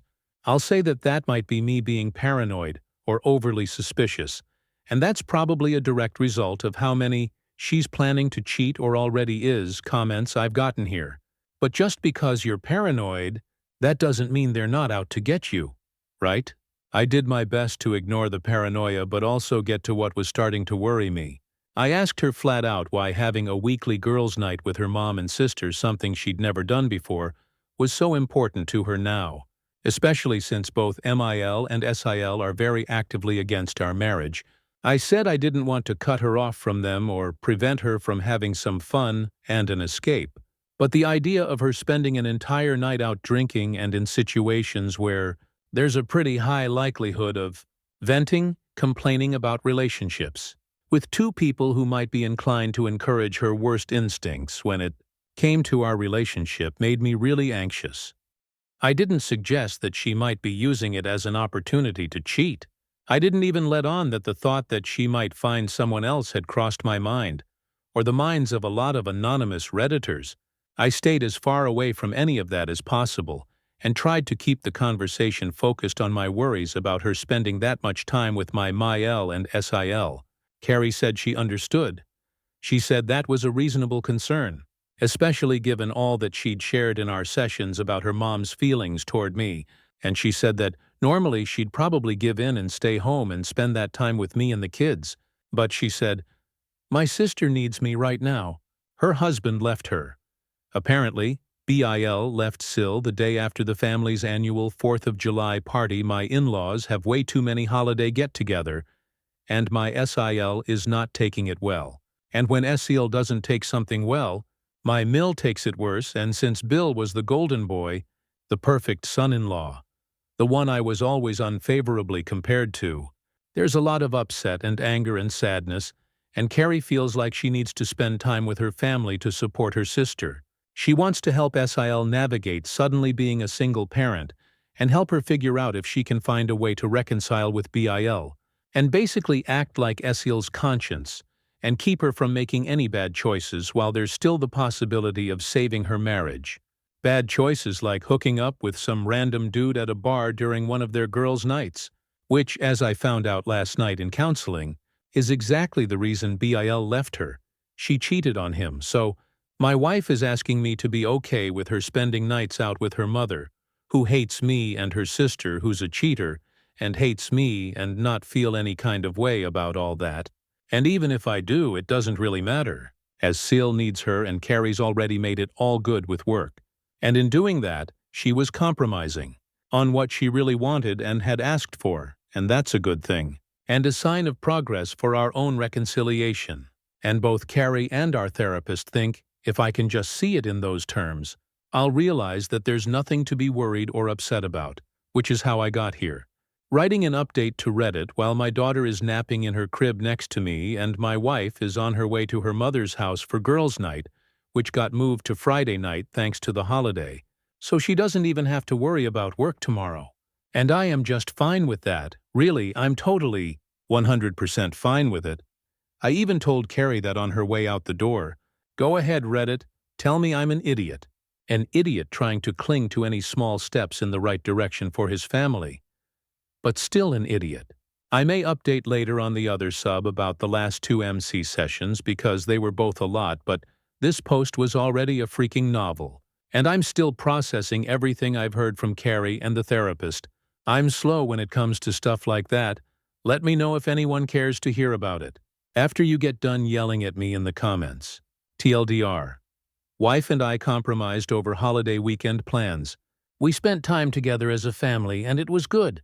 She still wants girls' nights because her sister's husband just left her after she cheated on him during a night out. Update 2. Aita for asking my wife to choose between her family and ours. Previous posts in my history. Can't get linking to work on mobile.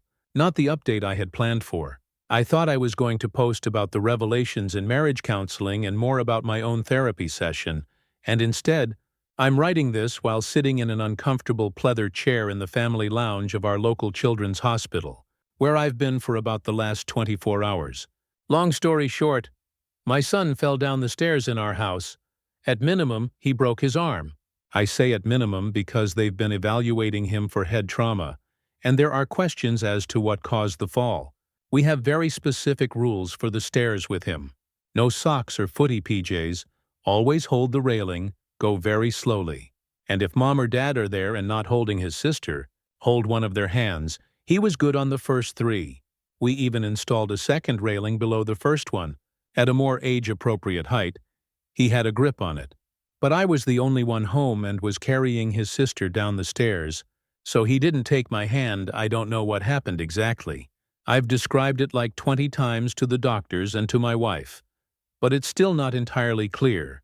He was down 3 steps and his foot was out to go down 1 more, and then he just stopped, and then dropped. It was about 6 more steps to the bottom, and I chased but couldn't get there. And I think it was when he hit the landing that his arm broke. But he didn't even cry out. I called 911 and then my wife, but had to leave her a voicemail. And how the fuck do you leave that message without sounding like it's the end of the damn world? I don't even remember what I said. But then the ambulance was there, and off we went to the hospital. And here we've been since. My wife met us there a couple hours later, which was after they'd given my son some children's painkillers and something to calm him down a bit. They explained them all to me, but I don't remember fuck all except him crying, so at least she didn't have to see the worst of it. My in-laws and parents have both come by, and my daughter is with my parents now. There was no drama like at the zoo, as apparently we're all able to be adults when the kid is hurting. And no, before someone asks, my wife wasn't at girls' night. She had a massive work event for all the offices in our region that was being held 2 hours away.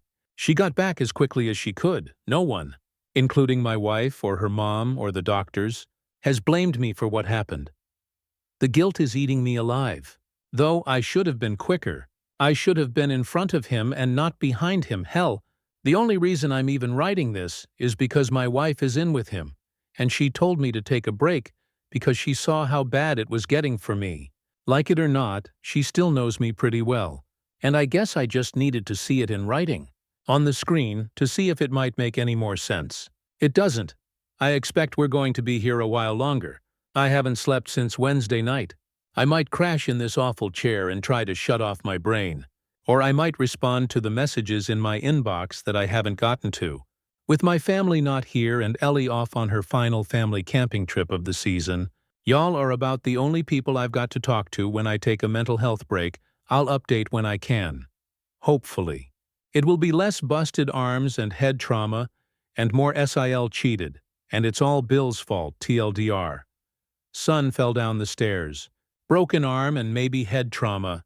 Family all came to the hospital. No drama ensued. I'm feeling guilty as hell. Edit. We're being released today. He's in good spirits and excited to have everyone sign his cast. And he's already bonked me in the head with it twice. Thank you everyone for all the supportive messages. Update 3. Aita for asking my wife to choose between her family and ours. I don't know how much of an update this really is, but I got a few messages asking about things, and after 2 hours of IC last night, I need a place to put some thoughts, so here you go. It's been confirmed that the CPS report was not made by the hospital, and it was specifically about me and my neglect, mistreatment of my son. The fall down the stairs was cited as an example. Given that the only people who knew about it at the time of the report were me, my wife, her family, and my parents, and all the anonymous Redditors who read my post, it's kind of clear that the call was made by family. No, I don't know who for sure. My wife and I are still discussing how we want to go about confronting both my Sil and my parents, as angry as I am about it. I also understand that accusing an innocent party of something like that could make an awful situation even worse. We're going to talk to our therapist about it, so no definitive answer, but I do have a gut feeling that I've kept to myself so far. I have consulted a lawyer and have a couple more meetings scheduled, just checking all my options and learning about what I need to do no matter what I ultimately decide. I am intensive individual counseling with the therapist I worked with for a year after I lost my job. Like I said, 2 hours just last night. My therapist considers me to be in crisis, so she's been making extra accommodations for me. We're digging in hard on how I handle things, why I don't seem to value myself and my expectations for relationships. I know some comments on my other posts have suggested that I've left things out or not said everything. My therapist agrees. Last night we came to the conclusion, as in, she guided me into figuring out what she already knew, that I hold back some things because I have minimized them in my head or think that they will make me seem like I'm looking for sympathy. And that isn't just in my posts. There are things I've never told my wife either. My therapist wants me to work on being more forthcoming and honest with myself. So I will probably be making posts like that on my profile, as she's encouraged me to write about it. Not necessarily for validation, but because I need to get it out, but I'm not at a point where I can say it out loud. Even to her, I suggested giving her my Reddit info, but she didn't think that was a good idea. The thought is that I will do better if I don't feel like my thoughts are exposed to anyone I feel has power in my life. We've also discussed my apparent need to defend myself, even to commenters who seem hell-bent on ignoring anything I say. I've actually broached that topic, without mentioning Reddit, with my wife. I asked her at the end of our most recent MC session if she thought I always have to be right. She said no, that it isn't that I always have to be right, it's that I can't ever be wrong. Apparently, those are two different things.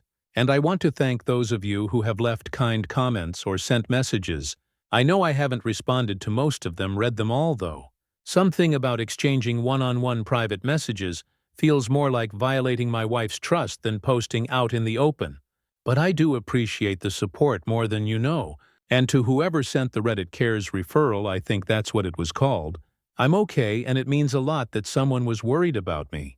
I'll update when we find out who sent the report, or when I know more about SIL cheating. Bill texted me after he heard about my son's fall, but I haven't managed more than a thanks in reply yet, or if we make any breakthroughs in counseling. If anyone wants to know, TLDR, someone in our family called CPS, but we don't know who. I'm consulting lawyers, and I'm in intensive therapy that's pushing me to deal with things I've ignored or downplayed. And BIL reached out, but we haven't talked yet. Relevant comments. OP responds to a downvoted commenter accusing him of looking for someone to blame on instead of himself. Reply, I've got 3 jobs and don't drink. Never yell at the kids. Don't degrade anyone. No shouting. If you didn't read the other posts, my kid had a seizure and fell down the stairs. The hospital viewed it as a medical issue and an accident with no reason to suspect abuse. But someone in our family called in a report on me, specifically after the hospital. I know I defend myself too much, but the whole situation feels like someone intentionally trying to do damage, not protect my kids. Commenter 1. Is your therapist really saying you need to defend yourself against everyone on Reddit who criticizes you? I am skeptical about that. Reply. The other replies were right. I have a habit of defending myself excessively. Therapist is helping me to understand why and how to better manage the feelings that are at the root of it. She's absolutely not encouraging me to defend myself against criticism. Commenter 2. Sit all the family who were at the hospital down and tell them they have 5 minutes to admit what they did, or you're cutting them all off. Their responses will tell you who it was. They tried to get CPS to take your kid. Gloves are off. Reply. I like the idea, and in an ideal world, that's what I'd do. But if it was my Sil, my wife would have to be on board with cutting them off, and she's just not. And if it was my parents, cutting them off sounds great in theory, but if I do, then all I've got left is my wife, and that's nowhere near a certainty. And her family who hate me. I know keeping in contact with my parents just so I still have some sort of family is not a great reason, and I will probably get told that I'm dumb for it in the comments. But I don't know what else to do, and that, in a nutshell, is why I haven't confronted anyone yet, because neither answer is good. And, TBH, I'm just pushing off the inevitable because I'm pretty sure I know what happened, and I can't bring myself to know for sure. OP answers a couple questions. Is your wife angry that her mother reported you to CPS? She's pissed off that someone reported me and that we had the added stress of dealing with that on top of our son's health issues. I don't know how she will react once we know for sure who did it. Does your wife still have essentially zero respect for you? Or is she at least starting to see that there are things wrong with how you are perceived? I honestly don't know. She is clearly and vocally mad that anyone could suggest that I would abuse my son, We haven't actually spoken to either of our families since CPS came. Everything through text, so there's written documentation, but I've seen the texts she has sent to her mom, and she's made it very clear that there is no world in which I would ever be an abusive dad, and she will not listen to any arguments to the contrary. I don't know if that translates to any respect for me as a man or husband. I understand what you were saying about being right and being wrong. I think it reflects my mindset fairly accurately, and I really think it explains why I have spent too much energy and effort arguing with the negative comments. Stories number 12. I 24F just said yes to my partner 31M asking for me to marry him. I feel sick about it and unsure. Update. Hey everyone. Thanks so much for your advice. I'm so overwhelmed by everyone's comments, but pretty clear what I need to do. I'm going to my mom's tonight to tell her and make a plan. Pretty clear I need to leave. Again, thank you. We've been together for 8 years. He's my first serious relationship, and I've never really known what it's like to be with anyone else. He proposed last weekend at dinner, and in the moment I said yes because everyone around us was clapping and he looked so happy. But the second I said yes, instead of feeling excited and happy, I felt this wave of panic in my chest. I've had this heavy pit in my stomach ever since. I think part of it is that I've gotten comfortable. He's all I've ever known. But now I'm questioning if I even want him, and it's making me feel so gross and guilty. We do have good times, but we also argue a lot over little things, chores, money, how much time we spend together versus apart. And honestly, sometimes I feel more relief when he's not home. That has me questioning whether I said yes because I really wanted to, or because it was the easier option than saying no after 8 years. Now he's talking about telling our families and planning a date, and I feel sick with anxiety. I don't want to hurt him, but I also don't want to commit to something that doesn't feel right deep down. Has anyone else been in this position, like saying yes out of comfort, familiarity, and then doubting it after? Did those feelings pass? Comments. Commenter 1. I imagine most people are going to go do the math on your relationship ages. I'm a pretty firm believer that you don't know who you are yet in your early 20s. As you change and grow, your expectations and wants change too. Nothing wrong with that. You haven't had time to decide who you are because you have been together for so long. Personally, you're young. You have time, go live a bit. Reply. Yeah, I honestly didn't see an issue with it until I was around 21, but by then we were both adults anyway. I know you're right. Commenter 2. And honestly, sometimes I feel more relief when he's not home. Beside the fact that a 23-year-old man groomed a 16-year-old child. And this isn't a small beside the fact, like what? Being happier when your partner is away doesn't bode well for a marriage. Also, being 24 now, would you date a 16 or 17-year-old? Seriously, would you? Girl Run Commenter 3. The night I got married, I thought to myself, I made a huge mistake. The feeling did not pass. I wasted 4 more years of my life with an emotionally abusive asshole. The only time I felt truly comfortable at home was when he wasn't there. Trust your gut. You already know what to do here. Reply. I'm so sorry. I'm glad you are out of that now. Proud of you. Commenter 4.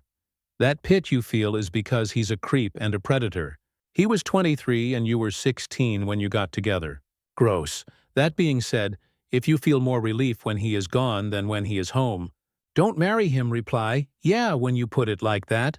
You're not wrong. I thought it was normal at the time. I'm honestly questioning everything. Stories number 13. Aita for not serving stepkids dinner and ruining it for everyone. My 30F partner 45M have been together for just over a year. We have known each other for about 3 years total. We currently live together, moved in early as my lease was up, although it was too early for both of us. We decided that's where we wanted the relationship to go. We are a blended family of 5 kids. We have recently gone camping where his kids, 16 to 14 to 12, met a group of 18-year-old boys. His youngest daughters wanted to go hang out with the new group of boys at night. The boys had been drinking legal here and were intoxicated when they left our campsite. My partner said no and was met with attitude, so I stepped in. Said it was inappropriate for underage girls to be with adult men who had been drinking. I offered to go to their campsite with them. They said no. Normally I wouldn't put my 2 cents in. very much nakyo when it comes to each other's kids. But they were giving their dad such bad attitude, and we were just trying to enjoy our bonfire. Well, the girls turned on me, full yelling, name-calling, being totally disrespectful. My partner said nothing. I went to bed pissed off. I was only looking out for them having my man's back and didn't deserve that. For the next 2 days, on a couple different occasions, my partner and I talked about the issue. He said I should just move on and forget about it. I explained to him that I felt completely disrespected, and name-calling is never okay, especially from children. I explained that I feel uncomfortable cooking, cleaning, and providing for people who call me a cunt and talk to me with such piss-poor attitude when I'm only looking out for them. I was done doing these things for them until an apology was in order. I made that perfectly clear. They had been at their mom's until last night. Last night I cooked a lamb roast, heaps of veggies, and the works as it was his son's 16th birthday. Throughout the day I asked what the go was with the girls and reminded him that I'm not cooking, cleaning for them.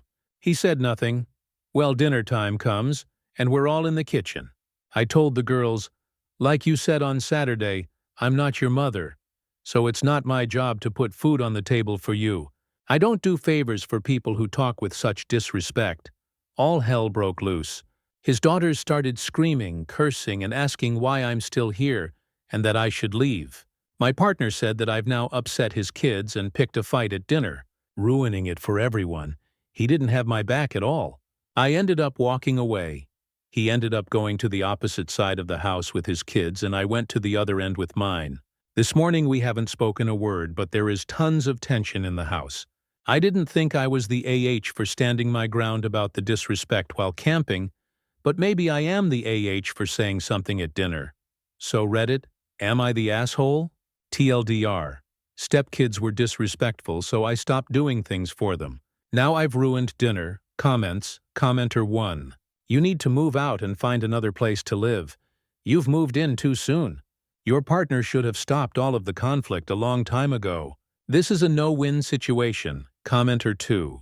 A better way to handle that would be to say, I do not tolerate disrespect or rudeness, and couldn't possibly cook or clean for people who are as disrespectful or rude as you have been to me. So your dad will be cooking your meals and cleaning up after you. And if you think that's unfair to him, feel free to clean up after yourselves and tell them that when they arrive, don't surprise them with it at dinner. Because you do not tell hungry kids that they can't have any of the food that is sitting there right in front of their eyes. Commenter 3. This is never going to work. Forget about the age gap. His kids hate you? Commenter 4. I think you both need to separate and move on. You both have different parenting styles, so to say. Those his will make him a grandpa soon, now. I don't think you are TA for how you know an apology is in order, but OP. You shouldn't have moved in with him so soon. You had only known him for under a year? Stories number 14. Aita for siding with my son in an argument with my wife. I have a son, Max, 18M, with my ex and a stepdaughter, Kelly, 21F. My wife, Jamie, and I share a daughter, 7F, since we got married 8 years ago.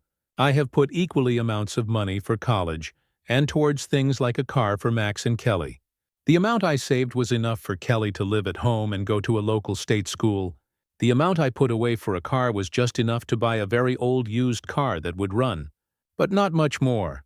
While I have put equal money away for them both over the last 8 years, Max also has access to money from my ex and my ex's parents, so he got a brand new full-sized SUV when he turned 16. His mom paid for it, and it is in her name. She also pays the insurance, in the fall. He will be going to college out in California. We live in the Midwest. He has also been across the world with his mom. Kelly wants to travel, but does not have the money to do so. Because of these things, there has been some jealousy from stepdaughter towards my son. Additionally, Kelly has a set of 6 friends who she has been close to the whole 10 years I have known her. Situation: early last week I was out of town for work. Jamie, with our youngest, was visiting her sister. Kelly and Max were the only people at home. The youngest of Kelly's close friend group, who also recently got engaged. Annie turned 21 last week. A lot of them were only in town through last week because they are starting internships this week. The group wanted to get together and celebrate Annie's birthday and engagement. Kelly asked to use Max's car so they could be in one vehicle for the night. Kelly said she would not be drinking and would be the DD. Max told her no. Max usually goes to bed around 9:30-ish. He went to bed and Kelly took his keys and took the car. Around midnight, he woke up to use the bathroom and saw the car was gone.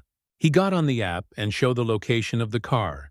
He got his spare keys, took an Uber to the location, got in the car and drove it home. A couple of hours later, Kelly called Max frantic. She told him the car might have been stolen. One of the other girls was on the phone with the police, Max told her. No, the car is at home. He came and got it. She then said, how is she supposed to get home? He told her that was for her to figure out and hung up. Kelly does not use rideshare because of a creepy experience a couple of years ago that has left her a bit traumatized. Kelly called Jamie and told her about the situation. Jamie called Max and demanded he pick up Kelly. He refused. Jamie called me and told me about the situation and told me to make Max pick her up. I told her Max is in the right and I am not going to make him pick her up. Kelly got home, but it took an hour of calling around so everyone could be picked up. When my wife and I got back home a few days later, we had a family discussion about it. Jamie asked that both Kelly and Max apologize to each other. Max refused because he did nothing wrong. Kelly got upset and said Max gets everything while she gets nothing. I told Kelly that if she feels what her mother and I have worked and sacrificed to give her is nothing, she is free to not take our money to pay tuition in the fall, and she can move out at any time. Jamie is pissed at me and thinks I need to make Max apologize, and I need to apologize to Kelly for what I said.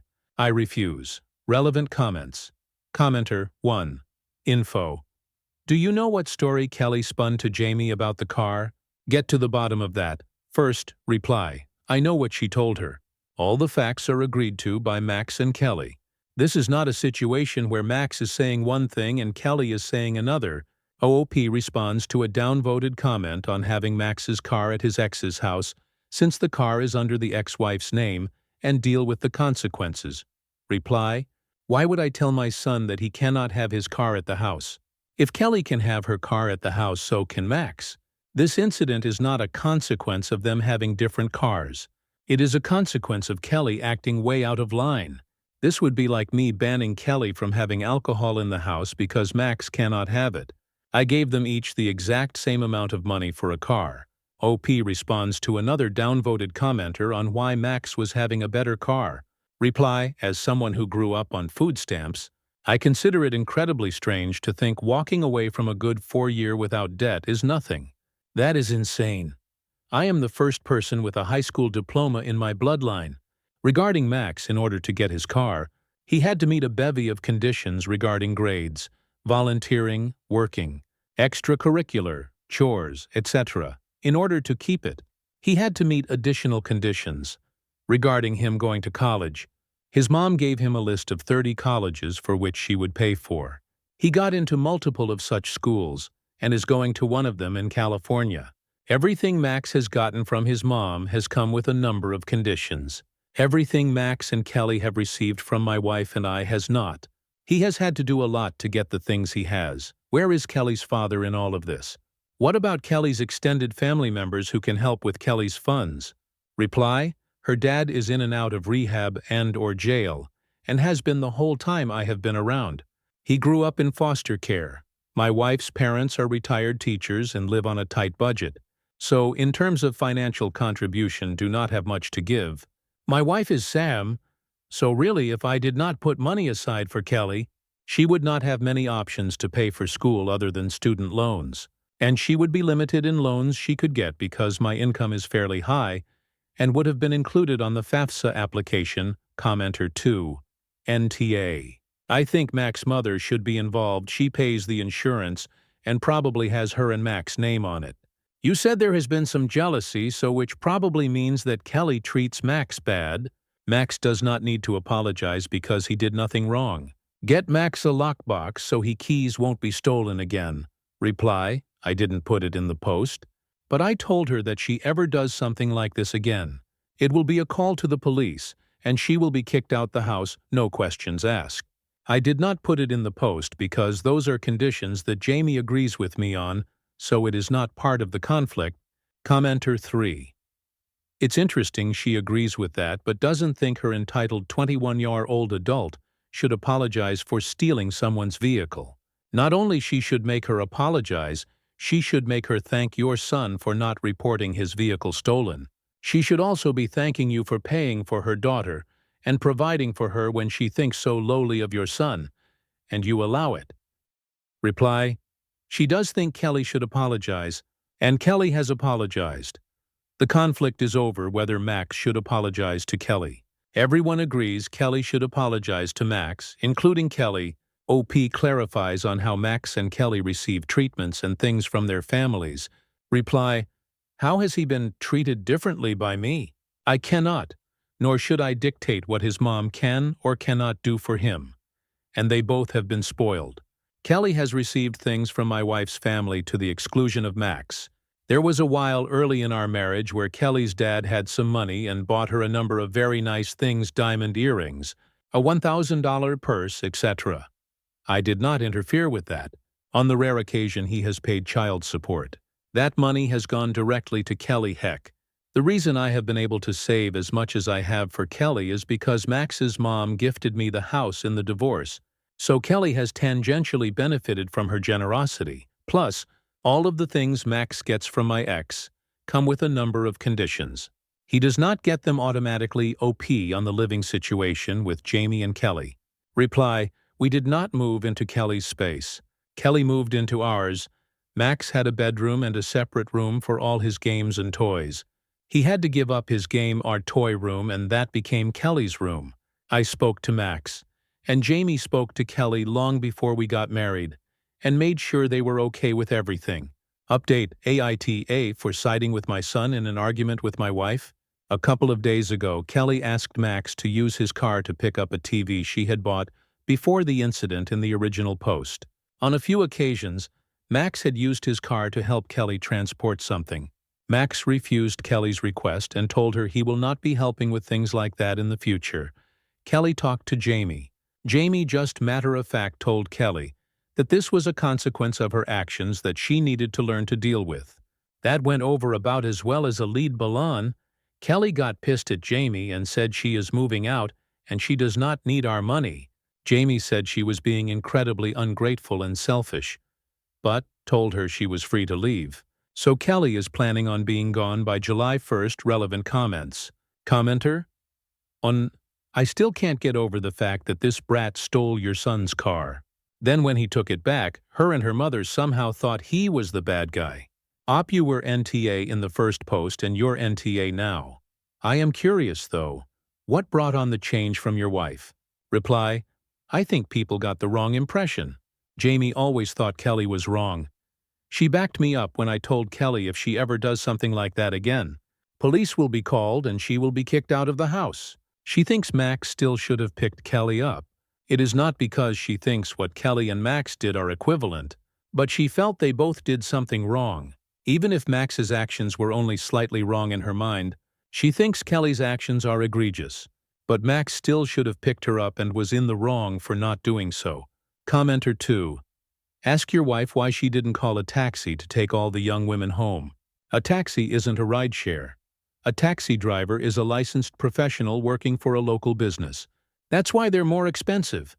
Why didn't your wife insist that her daughter contact parents of the other 6 girls to come and get them? Neither one of you has a single adult friend who would have picked them up as a favor? Your wife's critical thinking skills are lacking. I hope just here, and that this is not a pattern with her, because she comes across as brainless in your post, though that would explain where her daughter gets it from. Her inability to think of some very obvious solutions are not your son's problem. Reply: our local taxi service isn't 24-hour, and this was about 2:30 a.m. on a weekday. Plus, Kelly is uncomfortable about using any service where someone, usually a man, would be driving her around. One of the other girls' parents did come get some of them, and some of them got rides from a friend. Why didn't Alpi or Jamie got up and get Kelly home? Reply: neither Jamie nor I were home.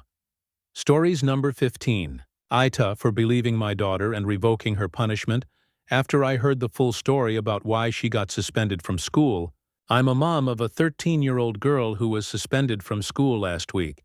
The school told me she had made an anti-Semitic remark to another student. I was horrified and grounded her immediately, taking away her phone, computer, and consoles. My daughter swore she hadn't said anything anti-Semitic and that the boy accusing her was lying. At first I wasn't sure what to believe. She had recently become friends with a Palestinian boy who moved here from Gaza about 2 years ago. He is a U.S. citizen.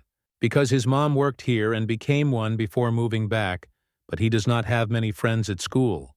My daughter befriended him and included him in her friend group, despite the rest of them being only girls. This made me wonder if maybe she had been influenced and repeated something she did not fully understand. The school could not even tell me what was supposedly said. They told me the boy who accused her refused to repeat it because it was extremely anti-Semitic. I called that boy's mother to apologize, but she would not tell me what the words were either. Instead, she told me I needed to make sure my daughter stopped being friends with the Palestinian boy because he was a bad influence. That made me very uneasy. I decided to call the Palestinian boy's mom. And when I explained what was going on, she said her son had told her the same version of events as my daughter. According to both kids, they were walking together at recess when he was telling her about losing relatives back in Gaza, his aunts, uncles, and cousins. My daughter said, "That's horrible. I hate that they did that to your family." The other boy overheard part of the conversation, jumped in and said he was lying, and later accused her of making anti-Semitic remarks. After hearing both sides match, I realized I might have jumped to conclusions. I called the boy's mom back to explain that I was not going to punish my daughter anymore since the story did not add up. I also apologized to my daughter for grounding her without being sure of the facts. Now I am wondering if I handled this all wrong. On one hand, I wanted to take anti-Semitism very seriously. I am technically Jewish myself, but non-practicing, and the school did conclude that she was wrong. On the other hand, it looks like my daughter was punished and suspended unfairly, and I may have reinforced that by reacting too harshly at first, and the admin of the school has a history of being a bit weird. This is Tennessee. Am I the asshole for grounding her before knowing the full story, and then reversing it once I believed her? Comments. Commenter 1, NTA. Ask the school to review the situation, as in a meeting with all 3 kids and parents, as well as any school personnel involved. This very much sounds like a learning opportunity for everyone, including the adults. Commenter 2. If I were you, I'd be raising a stink with the school and threatening a lawsuit if they don't revoke the suspension. Reply, I don't know if it is worth the time and effort. I already tried arguing with them to at least give me more details, but they did not and were like, the boy complaining is enough, and we should believe him and take anti-Semitism seriously. When I said we are Jewish, they just said nothing. Commenter 3, NTA. You shouldn't punish someone without proof. Innocent until proven guilty. Reply. I am a bit surprised the school cannot give me a better explanation, as even for them, I would have assumed they did some proper investigation. My daughter stays out of trouble and is very caring. She is also the top student in her class, so I was hoping they somewhat like her. She has also won completions for the school. Commenter 4, NTA. She obviously didn't say anything actually anti-Semitic. She just voiced emphatically with her new friend. The boy who took this out of context should be the one punished for this. Call the school, talk to the office, VP, principal. Get your daughter and the boy to write out an explanation of what transpired. Your daughter and the boy will probably get a written apology from the school. Unfortunately, right now this is a hotbed topic, and the schools are doing their best to keep it from boiling over. This should not have happened. Stories number 16. My 22F boyfriend, 23M, is jealous of me having a girlfriend, 23F, even though he also have one 23F. I'm in a poly relationship with my boyfriend of 2 years. I'll put names to make things easier to read. My BF, John, his girlfriend, Sarah. My girlfriend crush, Mary. I'll start saying that I'm an asexual woman, and I made it clear to my BF before we started dating. It was a bit hard because he had a very old school upbringing, but he accepted he has low sex drive, so it's not that much of an issue. I've always been interested in poly relationships, and when he broached the topic about it, I was happy to agree trying. Long story short, he found a girlfriend, Sarah, who I actually like. I wouldn't say we're going to be best friends, but she is not someone I feel uncomfortable around, and it's been mostly okay. John looks happy. He has more motivation and talks all the time about how much of a good idea was this. I haven't had a lot of luck, though. My asexuality has blocked a lot of possible relationships, and I've been studying like crazy, so I barely had time to sleep, so I'm part of a couple of asexual online communities, and started talking to a girl, Mary, and we really hit off. We're both ace, have a lots of common interests, and she's funny as hell. A couple of my friends have met her, and everyone says we're perfect together. I wanted to introduce her to John just for the record. I talked to Mary and she's interested in me too. I wanted to tell him in person, so I told him to come earlier. He got late. Mary got there before him, and I decided to let him know her before everything. He really liked her and was singing her praises after. When I got home, he came me, I told him I really liked her and I could see us dating. He went really quiet and I got anxious. He then started telling me that he thought this wasn't a good idea, that I didn't know what I was doing, that she wasn't that funny, and, as I quote, "She's not even pretty." I'm not proud of it, but I lost it. I told him to get out of my house, and that a poly relationship wasn't just for his benefit. On the next day, Sarah called me and said she wanted my side of the story. Apparently I was crazy. I wanted to move out with a girl I met once. That he thought she was an alcoholic? I explained to her and she went to talk to him. First he said I'd but got caught. Then he changed his tune and said that she must have misunderstood. In short, she's pissed. I'm pissed. Yesterday he sent me a message admitting that he was wrong, and he had a very traditional upbringing, and that came out with a very sexism idea he didn't like, his women with another person. And he was sorry. I don't know, I feel hurt, angry, and I can't take this feeling like he thought I'd never get anyone. He did seem to regret what he said, though. What should I do? TLDR. My BF is jealous that I got a girlfriend, even though we're in a poly relationship and he also have a GF. Relevant comments. Commenter 1. Personally, I would be pissed off at the lies too. I'd make it clear that isn't acceptable. Only you can figure out what you should do. The biggest thing to do, I would think, is communicate.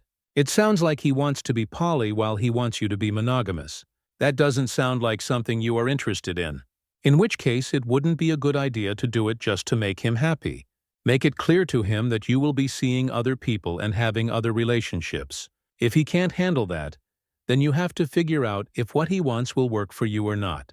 Regardless of how he was raised, he is an adult now and can make his own decisions and his own beliefs. How he was raised doesn't excuse his behavior. If you like this girl and she likes you and you think something could develop, I would pursue it. Hopefully you can get it all figured out and be happy with the results. Commenter 1, thanks for answering. I definably don't want to be monotonous and him being poly. I'll text him and ask to have a conversation, face-to-face, maybe next week. He did sound truly regretful and I will talk about his lies. We'll see. Commenter 2. When I got home he came me, I told him I really liked her and I could see us dating. He went really quiet and I got anxious. He then started telling me that he thought this wasn't a good idea, that I didn't know what I was doing, that she wasn't that funny, and, as I quote, "She's not even pretty." You were right to lose it at him. He doesn't respect your decisions and he's not supportive. While his input can be valuable if he presents and supports it well, this behavior is bullshit. He doesn't get to decide who you date, and he certainly doesn't get to insult that person. On the next day, Sarah called me and said she wanted my side of the story. Apparently, I was crazy. I wanted to move out with a girl I met once. That he thought she was an alcoholic? How I explained to her, and she went to talk to him. First he said I'd but got caught. Then he changed his tune and said that she must have misunderstood. In short, she's pissed. I'm pissed. He's a liar and a manipulator. Insulting and lying about you to someone else is emotional abuse. No amount of traditional upbringing makes up for any of that, let alone the misogyny, or even the basic respect for your autonomy and decision-making abilities. Regret isn't enough, even if it is sincere in the moment. The only thing that matters is that he immediately changes for the better. No excuses, no bullshit. He needs to never fucking do any of this again and instead be actively supportive of you. You need to have not just a talk with him, but a talk with Sarah independently of him. All of you need to read up on emotional manipulation and abuse techniques, so that you can actively label those things when you see them. And if he does anything like this ever again, you all need to fucking leave because you are all in danger. Personally, I'd throw his ass right out the goddamn door. Do not tolerate or make excuses for abuse. Don't wait for him to hit you. Or worse, reply, "Thank you for answering. I'll talk to him next week and we'll how it goes. But yeah, I'm leaning more towards breaking up. I've been talking more to Sarah since this blew up and she's pretty mad. She's going to her hometown this weekend, so they won't be able to see each other. I'll keep her updated." Commenter 3. Lying about one partner to the other as a way of dividing and separating people, especially loved ones, is always 100% malicious, controlling, and abusive. Be sure to frame it to him in that way so he understands that this absolutely cannot be accepted. You deserve far better than that. Good luck. Update. Just a quick summary. I'm asexual, in a poly relationship with a BF John, who also has a GF Sarah, and I met a girl Mary who I was interested. Basically, I told him, and even though he liked her before I said we might date, he started freaking out and even lied to Sarah. I asked if we could talk on the Tuesday, since I didn't have class on the next day. He agreed and we decided to meet up at his apartment after classes by the end of the day. I texted Sarah to let her know I'd be talking to him about the situation, and she asked me to call her after. I wasn't sure I'd like to talk right after, but said I'd text her if I wanted to be alone, in silence. Talk to a friend who lives close by if we could hang out after the talk, because this kind of thing always shoots my anxiety to the roof. And having someone I trust around helps a lot. I get to his house, and even before I could say anything, he started to apologize. At first it seemed okay, but then he said something like, "Oh, I was being really stupid worrying about you in another relationship. You won't have sex anyway, and besides, she's a girl so it doesn't count." All my whats. I asked what the fuck he meant with that, and he said that he didn't have a problem with girls having sex, but that it showed they didn't respect themselves, and you couldn't really take it seriously a relationship with someone who did this. But that I didn't have to worry because I was pure and a real woman and whatnots. I was furious. Did he actually thought this was right, or that it would make me happy? But instead I asked, "But what about Sarah?" He answered, "Oh, she's not seeing anyone else right now." I said something like, "What if she was? You're in a poly relationship. She might fall in love with another man, and they might have sex." At this point, I was completely sure I'd be breaking up. But what he said after made me lose a portion of my faith in humanity. He said, "I like Sarah, but everyone knows she's not a girl to get married with. I mean, not even her parents wanted her. She's adopted. What the fuck?" I was speechless. I don't know if he thought my silence meant I agreed with him, but he kept talking. "You know, she even got adopted to another couple and they sent her back. This all just shows there's something wrong with her. I like having fun with her, but I'd never even think about spending the rest of my life with someone like that." At this point, I said I was done. I told him he was the most disgusting person I'd ever seen, and that he was the lowest human I ever talked to. He then tried to stop me from leaving, but I made it clear that if he didn't let me leave, I'd fuck him so much his grandsons would feel LOL. He let me leave. I cried the entire walk to my friend, which freaked her out since I almost never cry. We opened a bottle of vodka and ate the curry she made. I love those girl lol, and I cried a lot. Well, guess who calls? I'd forgotten to text Sarah and she got worried. So I was crying my heart out. Half a bottle of vodka in and talking to her, I said it all. I don't really remember what she said, but I knew things were bad. I woke up, went home, showered and ate, slept a lifetime. Wake up to my phone ringing. Sarah is calling. Apparently she was furious and left her hometown on Wednesday. She was supposed to stay until Easter and went to John's house. It was apparently a shit show. At first he tried to deny it but got caught on his own lies. Then he tired to justify. Like WTF, finally she broke up and left. Turns out she went home and realized she forgot her key at her parents' home and her roommate was traveling. She called me and I invited to spend the night, opened a bottle of wine and ordered some pizza. So there's it. Sarah is okay, as fine as someone can be. Went back to her hometown. John is fucked because Sarah's family is very influent on the area he intended to work. And I'm fine. I guess, pretty much shocked, and I'm not sure if it has sinked in, so yeah. Have been better. Have been worse. Thanks for the advice, guys, TLDR. Went to talk to my BF. He said his GF wasn't worth dating because she was adopted. We broke up. Relevant comments. Commenter 1. Not even her parents wanted her. I noped the hell out for a moment right there before I realized I needed to know what Sarah did. Good on both of you. That was a roller coaster. Lots of love to you in this hard time. Hopefully you weren't completely blindsided. Most people look back and see signs of this kind of thing coming that help them form better relationships with more trustworthy people in the future. You're both all the better for this. Reply, thank you. I went knowing we'd probably break up, but never. In my wildest assumptions, I imagined he'd say something like this. I want to talk to Sarah and see what their relationships was like. Maybe it was because I was pure, and his parents liked me, but I was 100% blindsided. I figured he had issues with gender equality and we might break up because of this, but I've never thought he was thinking things like this. But that's okay. Better now than never. Commenter 2. Holy shit. That guy is garbage. I'm glad he got dumped by 2 women in a very short period of time. He deserves it. Reply, right? Unfortunately, a pro-level revenge of me. Sarah and Mary dating won't happen. But we agreed we have an indestructible bond for dumping the same guy for the same reason in 2 days.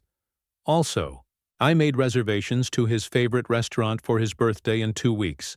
So now me and Sarah are going to have an awesome dinner, with loads of IG and Snapchat included, LOL. Stories number 17, Aita, for calling my wife selfish, for even considering taking a job across the country, and trying to uproot our family? So my wife was recently offered a job across the country, which requires relocation, but also will have frequent travel obligations. My wife feels this would be a huge plus to her career, but issue is we have 2 children, and my practice is here. What she will earn is not even half of what I currently make. She is currently not working, so I told her if she wants to take the job she would have to help with childcare expenses, which would likely include a nanny, cause I sometimes work nutty hours depending if I have a mandated hospital shift. She feels this is unfair because she would have to cover her own living expenses, and paying for childcare on top of that would leave her with very little. This job is not even providing a relocation bonus. She suggested we move, but everything we know is here. Our children have their friends here, and transferring my medical license is not all that simple. Her final suggestion is she takes the kids. I stay here and cover the cost of childcare and expenses, cause she claims childcare and KOL is cheaper, just not cheap enough for her potential salary to sustain me being a SAHP. I want to support her, but her suggestions seem half-baked to me. Update. Aita for calling my wife selfish for even considering taking a job across the country and trying to uproot our family. Brief update since I got some requests. Not much has changed. I spoke with our kids. And of course they like it where we are. They are kids. The reason my wife wants to take this job is because she feels due to nature of how she got the offer, her old professor mentor, and that she is also a female engineer. She understands her position. My wife is free to do what she pleases. She does not need my permission, but by no means can she expect us to uproot everything on the drop of a dime. I would never ask that for you. I did suggest she tries and create her own firm here, and find like-minded individuals who share a similar experience and create the work environment she wants. She is concerned she won't be able to break through that barrier of entry. I told we could find a means to fund said venture. But logistics of moving does not make sense at this. I would need at minimum a year to get my affairs in order, working on research, working on opening an infusion center near the hospital that would take every insurance. This is a big one for me since many of the infusion centers near us do not take certain insurances since they pay so little. Looking to possibly expand my MS clinic with more providers who are willing to do this labor of love for our community. I cannot just drop all of that. I did tell my wife I have no intention of stopping her, and if she wishes to go, that is fine, but I would not be sustaining two households. She moves, she would be responsible for all costs associated with the move. I will cover our shared expenses and primary residence, and that is all. I will cover everything here, and she would be responsible for her own expenses. I told her I would probably also lower or get of the credit cards. Also, since I know her, she would live off credit if she had to.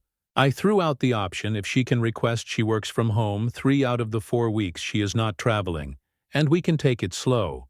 See what the housing market is like. See what schools look like. Normal stuff you do before moving. She was not in favor of waiting since allegedly they need her answer by October. I have no desire to divorce, but I am a child of divorce and was raised by my dad. Overall, his outlook on divorce has always been no point fighting if the person has already checked out. If my wife wants out, I will respect that. My wife has only been a SAHP for around 5 years. She worked when we had our firstborn and well into the pregnancy of our second. She took maternity leave. When that was done, went back to work. Few months after her return, she was passed for a project contract. She did the legwork to secure, which lead her to quit and stay home with the kids. Our kids have been in daycare, under grandparents' care. My mom took 2 years to help with our firstborn. Her parents took off time for our second. Our second has been in academic daycare, as she puts, since they were 3. So it is not like she does not get breaks or is always with the children alone. My hours can be chaotic, but I made her well aware of this when we started to date and progress. When we started to date, I was already vested in our community. My gut tells me she is going to take the job. And yes, it possibly will lead to divorce. And if that is the case, given how much traveling she will be doing, I suspect I would be granted primary custody. I would not take CS from her, have no desire or need for it. Sorry for the stream of consequences.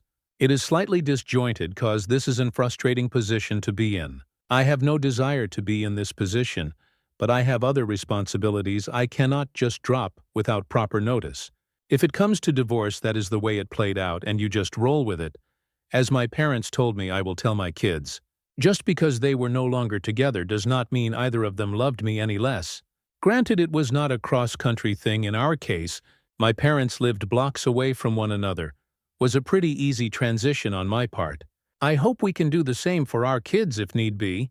The deal is far worse than I thought, but it is a small startup thing with a small team, who won the project since they took a huge cut on their profits, so pay is actually a lot less than half what I make. More like 1/3 of what I make, if that. So I can see how she cannot afford to cover any shared expenses. She probably will barely be able to cover her own expenses. We will see. But all signs point to her taking the job, and we will just adjust. But if divorce happens, it happens. That is life. I do love my wife, but she is her own person with free will. Finial update. Aita, for calling my wife selfish for even considering taking a job across the country and trying to uproot our family. This will be my last update, and it was a hard one to make.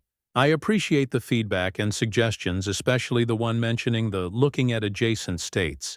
While some will say my priorities are skewed, our children don't want to move, and I have close ties to the community.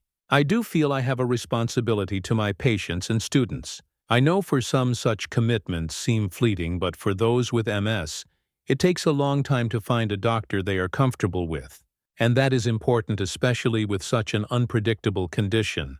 I run local support groups, hold information seminars, take part in trials for new treatments. Currently about to start our own stem cell therapy trial for those with more active and progressive progression that has been resistant to other therapies. Main goal is to get information, but also provide individuals a means to get access to this treatment that already shows promise, but it is expensive. All of that would be moot if our kids did not want to say, and I get it, for some kids don't have a say, but they are an active part of our family and their opinion does matter. Now for the claims I am uncaring, I do care and love my wife, but I also feel a relationship is not something you fight for. Either it works or it does not. Fighting to prove how deep you care or love someone is weird. Who am I to try and sway or change someone's mind? She wants to go, that is her prerogative. So long story short, she did take the job. As for divorce, she does not want divorce, but I am on the fence. Spoke with my parents and in-laws and they do agree what she is doing makes zero sense. But my wife can be stubborn, so as my FIL put it, once she made up her mind, nothing will change it. Your only options are go with it and be a safety net for if she fails. And he does agree statistically she will fail. I don't want to be some fallback plan for if stuff goes south. Her plan for the kids is for them to stay with me and she comes over for major holidays and 2 weeks in the summer. Based off expenses, she will need some additional support. Rent will be around $1,750, not counting utilities and stuff.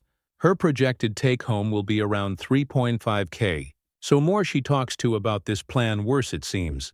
So to help, I offered to cover 6 months' rent, but most likely this will lead to our separation at the very least.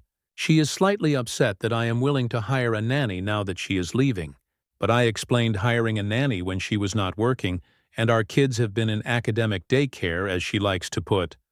Why exactly would we need a nanny? I reminded her she willfully left her job, and I did support that choice, 'cause that is what she wanted to do. Either way, still have not broken the news to the kids. They do know she was thinking of taking a job and may be far away for a time.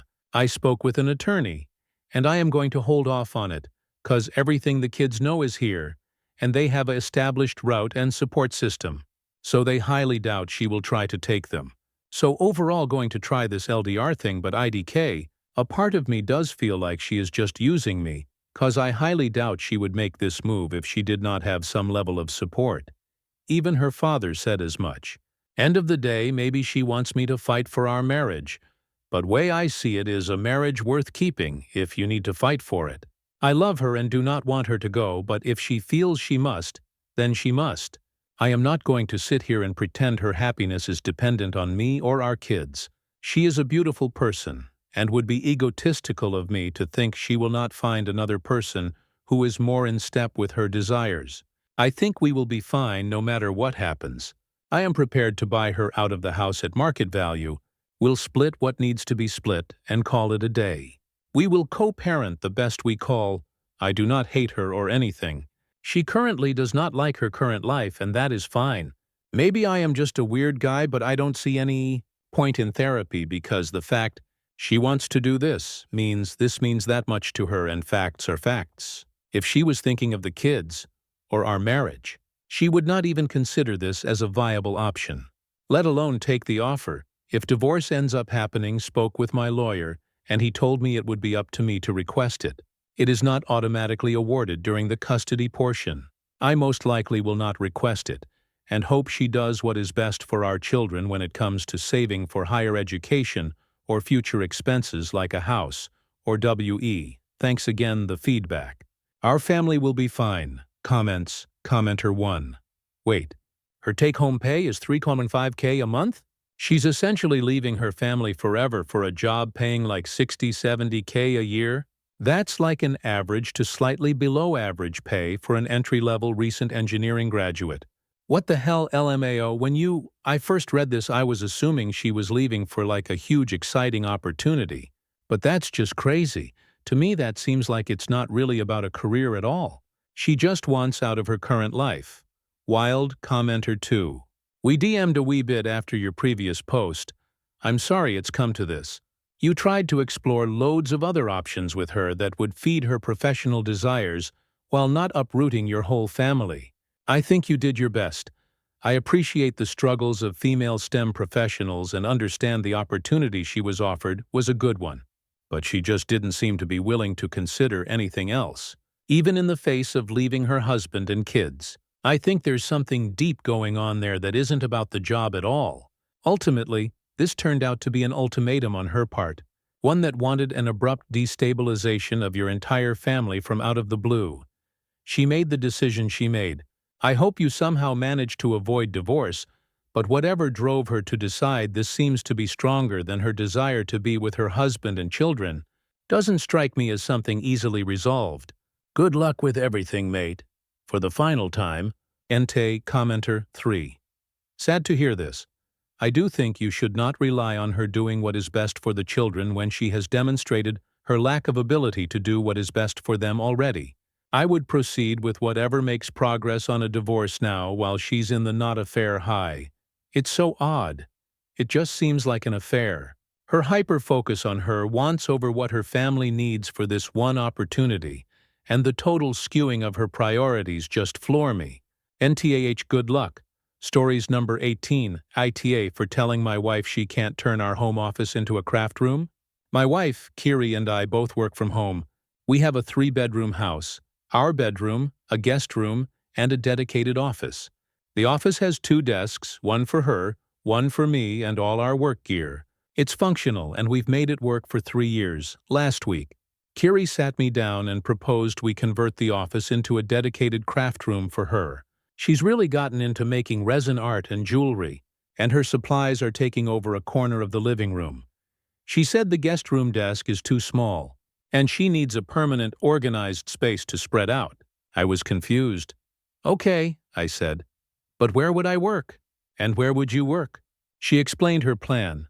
I could move my desk into the corner of our bedroom, and she would work from the living room couch or the kitchen table with her laptop. This is where I might be the asshole. I immediately said no, not a "let's talk about it," but a flat no. That's not going to work for me. I told her that my job requires focus. I'm on a lot of video calls and need a quiet, private space. The bedroom is for sleeping, not for stressfully ending a workday. I also pointed out that her solution has her working from the couch, which is bad for her posture. And it doesn't solve the problem of where her computer and dual monitors would permanently live. She got quiet and said, "You're not even considering it. You're just shutting me down." I felt bad, but I also felt my reasons were practical, not personal. I suggested we look at better storage for the living room, or even thin, tall cabinets for the guest room to give her a craft station there, but she's stuck on the idea of the office, saying it's the only room with the right feel. Now there's a bit of a chill between us. She thinks I'm being selfish and not supporting her hobby. I think I'm just being realistic about the needs of 2 people who work from home. So AITA for putting my foot down about the home office? Comments. Commenter 1. Tell her you did consider it. Literally, you considered what the outcomes would be for both you and her. She is the one not considering how this would affect you. Sometimes consideration is not a long process. Commenter 2. OP, as someone who makes stuff out of resin as a hobby, you have to have a room with proper ventilation, and either put down mats or something to cover the floor so resin doesn't get on anything, not to mention not being able to get it on your skin. And she should be wearing a mask while dealing with resin if she doesn't do this already. Maybe she can use the garage. It might not be ideal depending on the heat where you live, but the space might be better. Also NTA, it's a selfish request for her to make and definitely not fair to you. Commenter 3 con NTA. Okay, so as someone who moved out of a house that didn't have enough space for me to have a craft room, I get where she is coming from though. To be fair, we didn't have enough space in a lot of ways, and we outgrew that house a long time ago. But I will also say, as someone who does resin art, you need to have proper ventilation. And without some fancy and noisy fan setup, the office is not a proper place for resin crafts. But neither is your living room. It's a tough hobby to work on because you need proper space with proper ventilation, which is hard to find in the average household room. Working in the garage with fans and a proper respirator is a good step, except that too many climates or seasons are also not appropriate for doing resin in those temps. Can't do it in the winter if it gets cold. Also can't do it in the summer because the heat can cause flash curing, start a fire. Humidity is also not great for resin working. My suggestion is get a she shed or set up a space in the garage if it's seasonally appropriate. We all deserve a space for our hobbies if we can afford it. And frankly, the house is not a safe place to do resin work. Stories number 19. Aita for straight up telling my boyfriend that I'm breaking up with him because he doesn't want to cook for himself. So I 27F was talking with my boyfriend 31M and he said that every night he doesn't want to have to cook after his long day at work, so he therefore will be eating at his mom's. Every night he also works from home that he's not hanging out with me. He's moving into his house soon. While I can understand and appreciate that it sucks to cook for yourself, it feels extremely unattractive to have someone say that they don't want to cook for themselves, especially after spending a decade cooking for myself. Every meal, every day. I work 12-hour shifts, and I just think, how would this be if we were together long-term? Would I do all the cooking? I guess probably that's a deal breaker. I like cooking for my partner, but it sort of seems like it's not something that he's ever going to do, maybe. The question is, would I be the AH if I break up with him over text and tell him why honestly when I do? Or is it less a hish to say it's me, not him? For context, I'm his first girlfriend, edit. Am I the AH if I tell him it physically repulsed me when he said it? Edit 2. For anyone asking how long we've been together, we've been dating about a month, talking, seeing each other for 4 months. He was a virgin. And I'm taking this breakup thing seriously because I feel horrible breaking his heart. But I'm also thoroughly disgusted. Edit 3. He's a work-from-home accountant. I commute an hour and work as a nurse in a very physically and emotionally demanding field. I expect my partner to pick up the slack when I'm exhausted, as I would do for him. When he said this to me, it was like a bomb being dropped on me. Every excuse I made for him just sort of shattered. I can't even muster the force to text him back because I'm so repulsed. But I have 3 night shifts coming up, so I guess I'll just pretend for now. Update. I don't know Reddit rules, but I said this to someone who was saying I was cruel, and I really want to share this. I liked this man. I was falling in love with him. I posted on Reddit because I care. The fact that a 31-year-old man has no interest in cooking for himself physically repulses me. Maybe because of past relationships. Maybe because there are other underlying things that are adding up. I'm not sure right now. All I know is that when I entered the relationship, I thought I saw a mature, intelligent young man who was ready to start a life with a person who he found equally appealing. Now, I see a spoiled man-child who will have me cooking and cleaning for the rest of my life because he had such a long day at work. There is a woman who is prepared to do every single bit of the emotional, sexual, physical labor that is involved with rearing children, running a family, teaching someone how to love. I need a partner, not a child. Partners share the burden of life's tasks when I am down. I need my partner to lift me up and vice versa. So most of these comments are correct. It is a huge red flag, and I'm better off focusing on taking care of myself and maybe purchasing my mom and stepdad's home so they can finally retire and my brother and his partner have a stable living situation. Regrettably, I do think it was a mistake posting this. I appreciate the comments from everyone, but no one told me what I wanted to hear because the comments aren't from him. Ultimately, what I wanted to hear from him is that he would try, and that's not what he told me today when I called. I am a nasty woman in his world. As much as that hurts me, I have known for a while that I need to learn to let go and leave. This was just an exercise in that. If I hurt your feelings in the comments, I'm sorry. I'm just heartbroken. Update ATA for telling my boyfriend I'm breaking up because he doesn't want to cook for himself. So I liked this man a lot, but ultimately didn't see anything long-term, and I broke up with him today. He basically said okay, and I said I wanted to tell him why. And he said no. I said that's kind of something a man that cycles through women, doesn't have long-term relationships would say. Not a man who's never had a girlfriend and is breaking up with his first one would say. So I proceeded to tell him what he said, and what it meant to me when he said it. This man proceeded to gaslight me into believing that he never said it, and that he was just innocent, and that I'm just trying to be cruel to him. He then said that he didn't intend on being more independent, which basically contradicts the gaslighting. So blocked him, and that's the update. My feelings are hurt, and my mind is spinning, hoping to find peace again soon. Stories number 20. Am I overreacting when I see my toddler niece's weird sexual behavior? So for context, I have 2 baby nieces, they're toddlers. One is 2 years old, and the other is 3 years old. For a while now, I've seen weird behavior things they do, but I'm not sure if it's just my trauma telling me that something weird is going on, but I've never had a good feeling about their dad. He's always been a creep. A few years back, he had shown me a picture, and it was a picture of a girl giving oral sex, and he was laughing about it. But when I took a closer look, I realized it was my friend in the picture.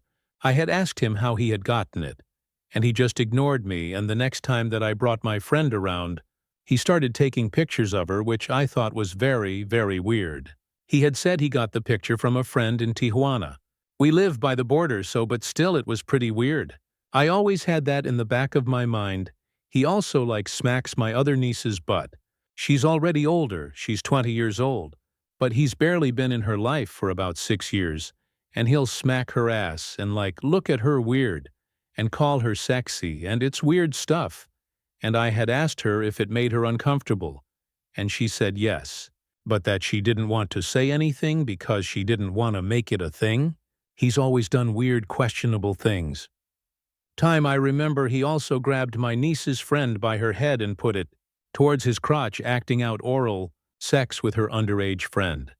Keep in mind, this man is my sister's husband and baby daddy, and he's also almost 50 years old doing this to an underage girl. I've communicated all of this behavior to my sister, and I've told her how I think it's weird and how it's not okay, and she went on to excuse it, saying that that's how they acted in Mexico, that he grew up in Mexico, and that's how they joke around. I never saw how that was okay. And he's done other weird things, but nothing to do with this specifically. But he's always been weird sexually. He's always given me a weird feeling. He didn't want to change the girls' diapers. He wouldn't like to change the girls' diapers, his daughter's diapers, because he said that it's gross and that he doesn't want to hurt them. And I don't know what the fuck. It's a little weird, he found it weird to change his own daughter's diaper, which was very odd. And now I see weird behavior in the girls right now. My sister and him are separated, still married. But separated. They're not living in the same house anymore, under the same roof. And sometimes the girls will go over to his house. The thing is, at times they'll bend over and shake their butt, like they know how to twerk as babies. And yeah, it could be harmless, but then again, I can't help but think that he taught them this. They shake their bum. They grab their ankles and shake their bum, or ask to get spankings, or you spank them and they just giggle and again, and they hold weird positions. There's been times where I'm in the middle of changing their diaper and they're making weird poses, and the other day I took one of my nieces to the restroom. She's potty training. The 3-year-old, she's potty training. And I took her to the restroom, and when she stood up, she started putting her underwear in between her butt cheeks, as if she was wearing a thong, and she was giggling. She kept turning around and showing me her butt, and I was like, "No, baby, who taught you that?" And she said, "Pete? IDK Pete." And I don't know if she was confused or whatnot, but I can't help but think that he does something to them. Also, they call their vagina ouchie. They say ouchie for down there constantly. They say ochi ochi, and I'm wondering what is happening. Plus, with all his weird behavior, I wouldn't be surprised. But I'm too afraid to ask my sister or tell her anything, since I've opened up about his weirdness before, and she never really cared, and she just brushed it off. I don't know if I'm overreacting, or if something really is going on, and I'm not sure what to do. Update. It has been reported to CPS and PLS. Help me report the Koku person's comments. They're unwanted and weird. I did not expect to get attacked for being worried about my nieces and asking for opinions before reporting. Anyone thinking of butting in, this is none of your concern. I'll deal with my family matters myself.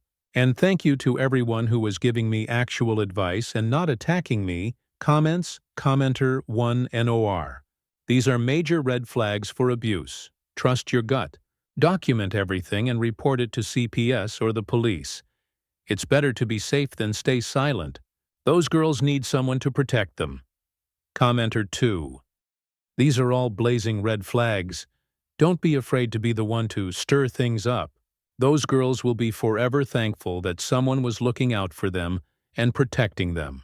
Document everything. Try to record him saying out-of-pocket stuff and take it to CPS. This guy needs supervised visits at the least. Probably best to be no contact and not allowed at playgrounds and schools. Commenter 3. As a fellow Mexican, this is fucking weird and disturbing. My dad or brothers or any man I know that's Mexican has never had this type of behavior. He's definitely sick in the head and should not be trusted. Commenter 4. First, report this to CPS via the hotline now. Second, personally document everything you see going forward with times and dates. You could try talking with your sister again, depending on your relationship. If she is ignoring these behaviors, she's compliant. She may just not want to admit it to herself. Avoid asking the kids too many questions. That's the job of investigators. You don't want to make it seem like you are leading them toward anything. I'm so sorry you're in this position.